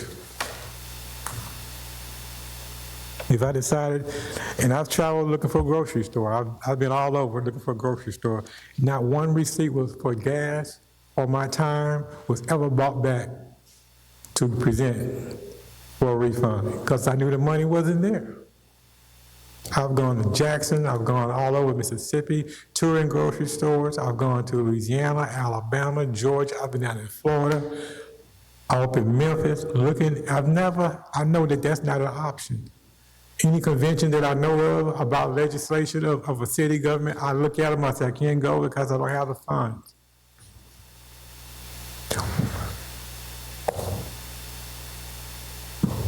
So cutting, no. Also, I looked at today, we was at the breakfast with the mayor,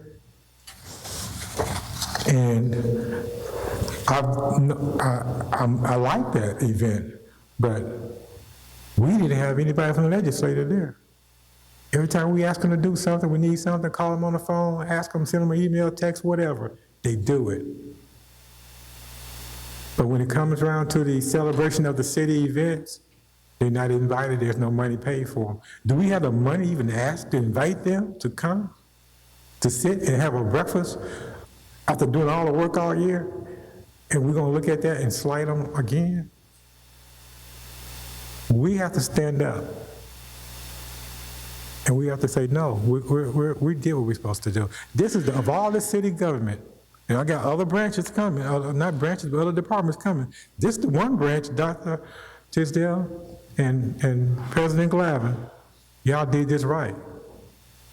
So we shouldn't punish our people. You did this right. You did what's supposed to be done. It was ran correctly. You showed your skills. You showed that your many years of experience, how this could be done, and you did it. And the one legislative branch that was ran right, leave it alone. Don't, keep your hands off of it. Thank you. Thank you, Mr. Marshall. Okay, I think we've covered that department. Who's next on deck? Mr. Weaver? Administration. Administration, all right. You can stay there if you like.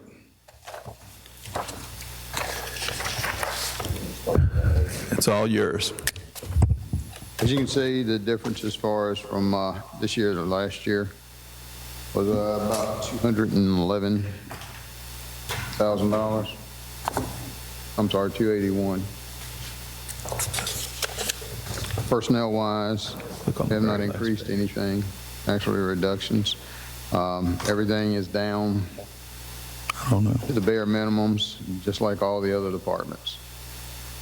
We've done what we have to do. A lot of what goes on to the administration side also is the debt. So you'll see a lot of those in there. If you have questions on that, Ms. Thornton will be able to answer some of the debt issues. And also with the machinery and equipment and transportation line.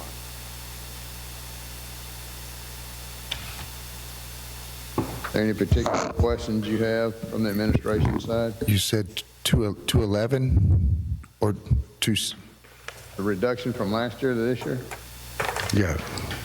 261, okay. I just want to make sure I was looking at the right. Had to get my right glasses on.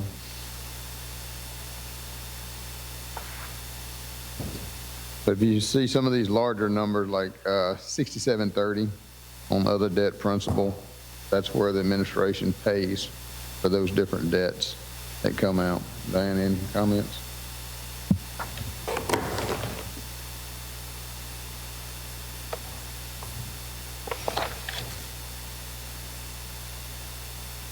Well,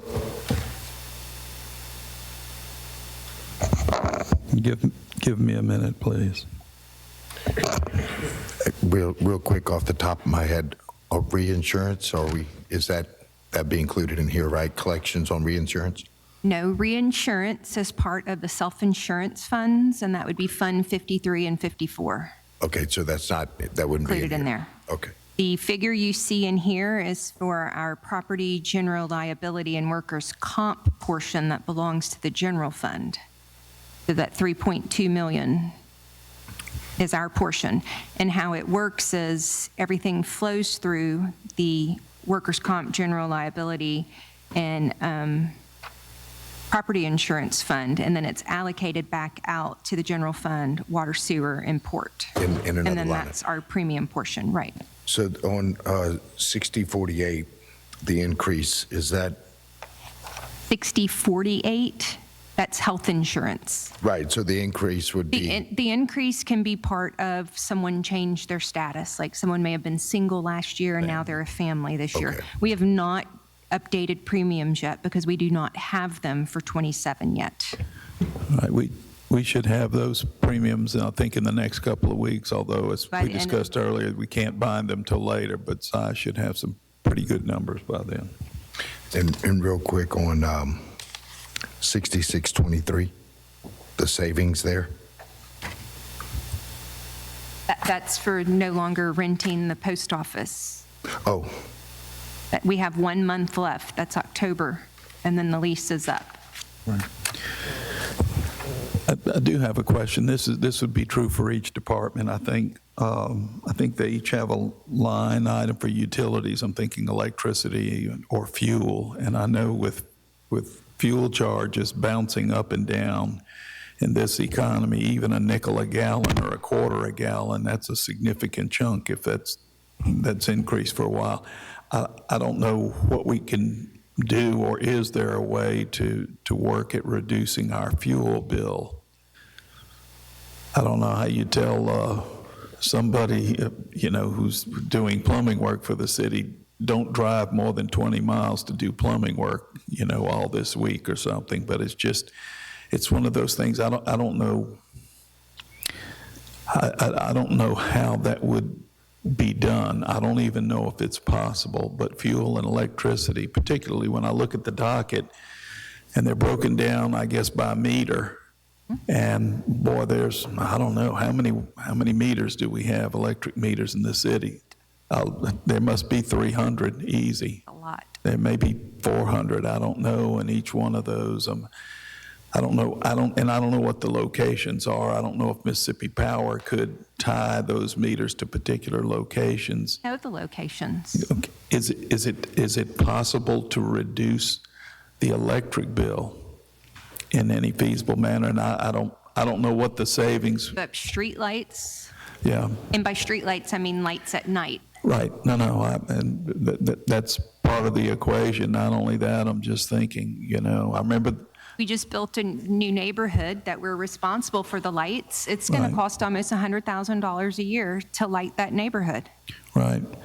I'm just thinking of the good old days 40 years ago with the oil embargoes and everybody turned their thermostats to 80 degrees. Geez Louise. Is there not a way we could do solar? We've looked at that. Would you come to the mic, please? The world is waiting breathlessly for what you have to say. Thank you, Christy. I kind of doubt that, but we are going to, any flashing lights that we have, we're going to work over the next year to transfer those to solar. And we do have a couple locations that have solar lights throughout the city.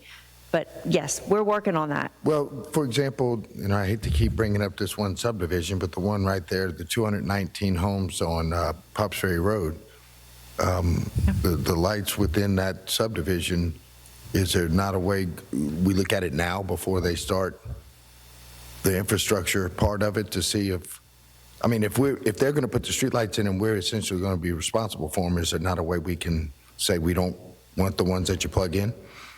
Yeah, we can go that route with them. We can definitely look at that. Cart before the horse. And not to change the subject, 6432, the savings there? In fiscal year '26, Keith Hurd was budgeted at $120,000, and that was before the contract was approved and reduced to 8 a month. So that is about 27 of it. And then some other items were reduced or not budgeted. So appraisals went from 10 to 5. Outside blocks of time with our accounting, billing, and just Munis, it's called Munis system, was removed. And we won't have a e-waste disposal. Okay. The remainder of the items pretty much stayed.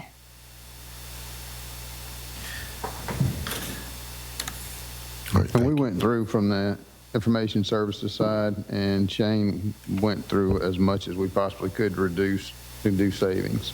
I saw where you lost a software license. I guess that was through a grant. 6689.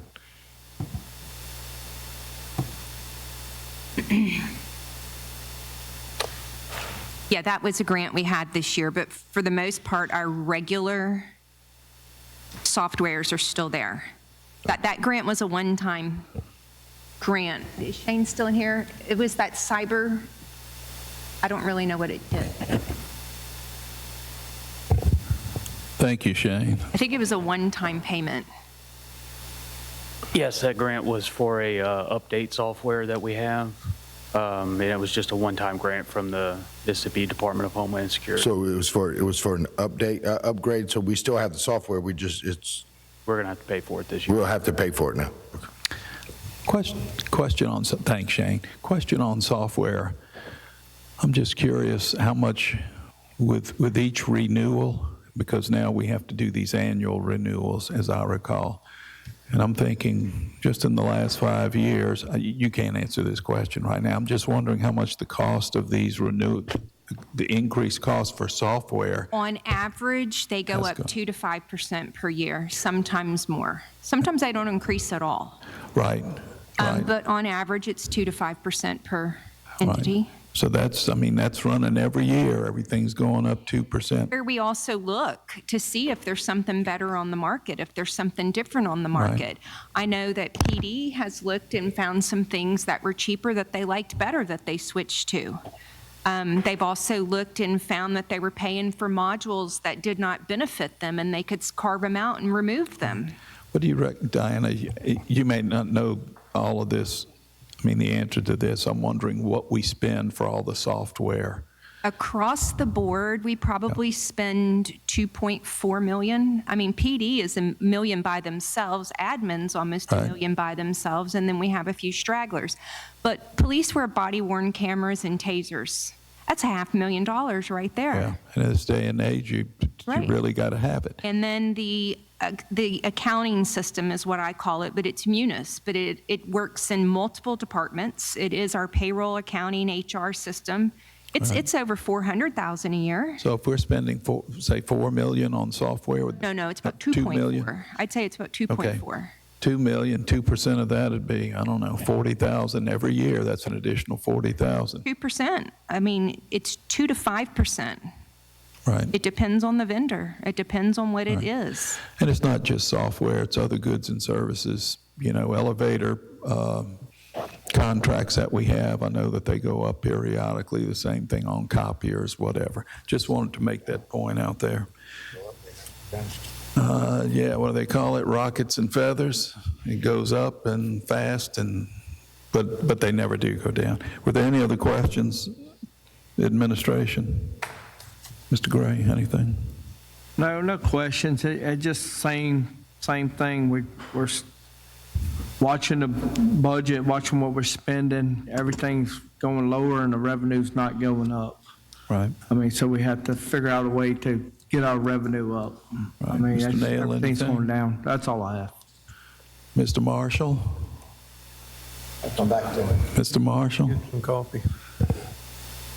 I can go to the next one.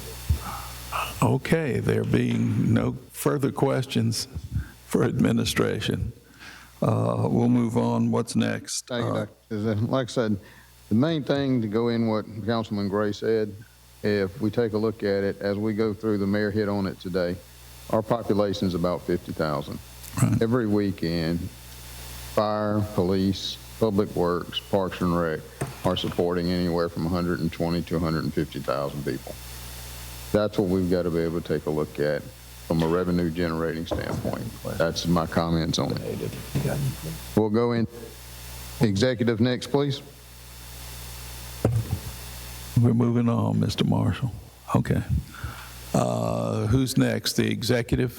Yes, sir. Okay, you going to cover that, Mr. Weaver? Yes, sir. All right, it's all yours. Salaries, wages, no changes, nothing significant. State retirement went up a little bit, but as we all know, appears is going up every year for the next 2 years, 3 years, I believe, Ms. Thornton. So we'll have 2 more increases at the state retirement system after this year. So. Right, and how much is PERS going up, Diane? Is it 0.5% a year for the next? Okay, and that's for the 3. for the employers, nothing for the employees. It's for the employers that bear the. Sure. Gotcha. Thank you. Go ahead, Mr. Weaver. I'm sorry I interrupted you. All right. I know Councilman Shoemaker mentioned this a while ago, and yes, D-News did take a hit.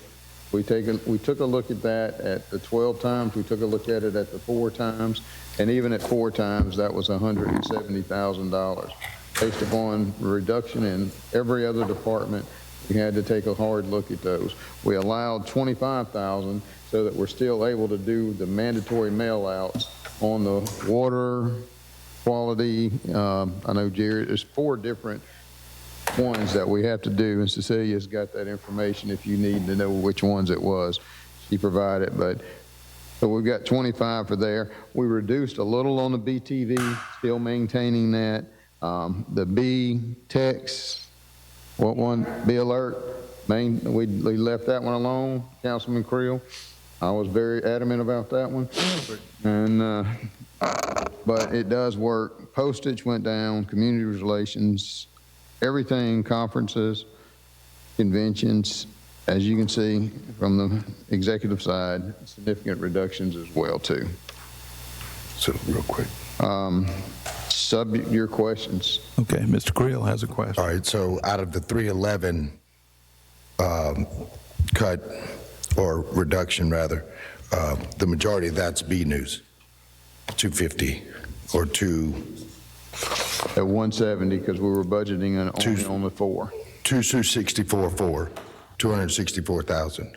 So 264 of the 311 is B News.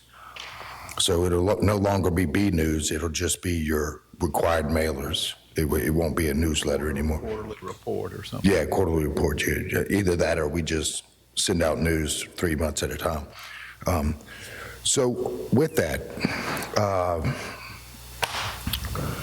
would the administration or be open to possibly a proposal of a commission-based structure of someone not on city payroll, not on city benefits or PERS, but that would be solely responsible for the advertising sales of B News where we establish a threshold of money it's going to take for us to keep it going. And then anything, once they meet that and above, they get a commission type structure. And the reason why I'm asking is I have a proposal being prepared right now to submit, and I don't want to go through all the efforts if we're not open-minded and would be at least willing to look at it and see if it's feasible going forward. Councilman Pruitt, we're open to everything. What we've done here, again, is a first draft of trying to get the number to where it needed to be. Perfect. Any type of revenue generations, anything that we can do, anything that you gentlemen have to let us know, hey, move from here to do this, we're very open. We want to make sure this budget, this is a city budget. There's nothing hidden. It's all in public. So what we want to make sure is we provide the best service that we possibly can provide with the amount of revenue that we have. Absolutely, yeah. If it makes dollars, it makes sense, right? If it makes dollars, it makes sense, and that's what we're trying to do is make the dollars. I knew this was going to be a touchy subject, but the same thing, you just heard Chief Everett sit there and say he went from 11 vehicles that he needed to 3. Right, and Chief Geiser talk about the three positions that we cut from his staff as well later on, along with everyone else that we did. So that's where we had to take a hard look at where could we move, and saving 2 to 3 positions or taking something here. But if we can bring it back, I'm all about it, because the more information we get out, the better off we're going to be. So, and to your point, and I believe you heard 1 through 7 say that they support basically trying to get him more. So that's what we're looking at. I'm not trying to save something that I don't believe in. I'm trying to figure out how we can save it to where it makes revenue rather than costing us money. And guess what? If it doesn't work, then it doesn't work. But I believe if we can salvage that, then you could still save that money.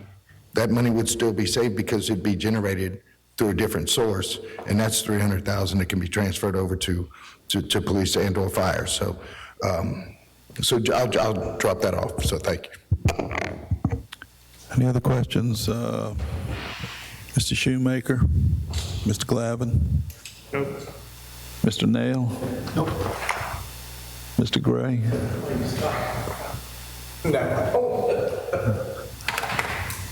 Mr. Marshall? In reference to the B News, I do have someone who is also interested in doing a proposal, but I guess we need to work out, I guess with the next budget, our next little meeting, we need to work out a baseline of what the city can put in to help keep it going. And they're also thinking about getting together a team for sales revenue to build it up. But to start off, they're going to need a baseline of a base amount that they can work with to get it built up. So I guess we need to have that in the next discussions. Thank you so much. Gotcha. All right, I think we've covered all the departments. Is that all? That's all we're going to cover today. I would just, if Mr. Weaver, you'd pass this thought on to the mayor, I'd appreciate it if he gives some thought concerning the non-departmentals. I'm going to speak for the council here as a whole. We sure value his thoughts and insights, so any thoughts and insight he can give us about these non-departmental allocations. I know it'll be a couple of weeks really before we're trying to get things nailed down as firm as we can now, but I know that there'll be more discussion on this topic. So if he could be prepared to offer any insights, thoughts, and opinions, we'd appreciate that. Can I add something to that? Sure, Mr. Creel. So with that non-departmental, also, the deadline was June the 30th, and I think we're still receiving requests. So if we could get two lists, ones that met the deadline, and then the ones that didn't meet the deadline, so we can look at the ones that actually came out and met the June 30th deadline. We also do not advertise Well, how did I know about it? because it's on the calendar. It was June the 30th last year. It's June the 30th every year, but we do not advertise it. Well, It's on our calendar. but we don't like put a alert on B News or anything that says we're accepting. Right, well, I would, and when you say it's on the calendar, that's the budget calendar Right, you're and that's referring to, but internal, that's an internal document, but it seems to me that, and I think Mr. Creel's point is it would be nice to note, put something somewhere so that it's general public knowledge, and maybe today is the first day that next year, that's pretty much going to be the deadline, June 30th or whatever. I mean, maybe that's a huge assumption, but I would assume that there's a form you fill out that goes in accordance with your non-departmentals that says June the 30th. And if we don't have a form, maybe here in 2026, it'd be nice to come up with one. We've looked at a form, and there used to be one in prior years. Yeah. Let's get Peter. Oh, Peter's not here. Yeah, we'll see if we can come up with a form. She's retired. I got one thing, Rick. People's been asking me, how come we don't have the option to email the water bill? Is that something we can look at? Give them the option either? Have been looking at that. Okay. Yes, we're working on that. Sorry, we're working on that right now. We've been working with IT and our water department and Munis to work out the kinks to get that going. Okay. That's in process. Yeah, they just asked me about it. I'm just. Also, even with our water quality report, being able to put like a QR code on the water bill, and that would save us some mailing out of some of those as well, too. So we're looking across the board of how do we make savings, how do we do revenue generating items that are able to help support this. But we've also got to take a look at some of the citizens that don't understand what a QR code are, or they don't have that. So those are going to be the determinations as we work through some of these things and start moving into the future, that we put this out saying, all right, if you would like this in a QR code, please let us know, and then we can do those. And the individuals that don't, we're still probably we're going to have to mail those out to the residents, because not everyone has that capability. Thank you. Thank you, Mr. Just a stray electron referencing Mr. Shoemaker's thought on how to advertise ward meetings. I don't know how much room is on the water bills for announcements like that, but I mean, even if it was just a ward meeting, this date, location, I know. Do it. I recently put on the water bill that Cadence Bank is converting to Huntington, and that you need to update your information. Right. And Okay. it was like 3, maybe 4 lines. Okay, so you have some space, but I know you're limited in capacity, but that's a thought. All right, thank you. I'll entertain a motion to adjourn. So moved. Motion by Mr. Creel, is there a second? Second. A second by Mr. Nail. Almost forgot your name, you're so quiet. By Mr. Nail, all in favor? All opposed? Nobody's opposed to adjournment. We are adjourned. Thank you.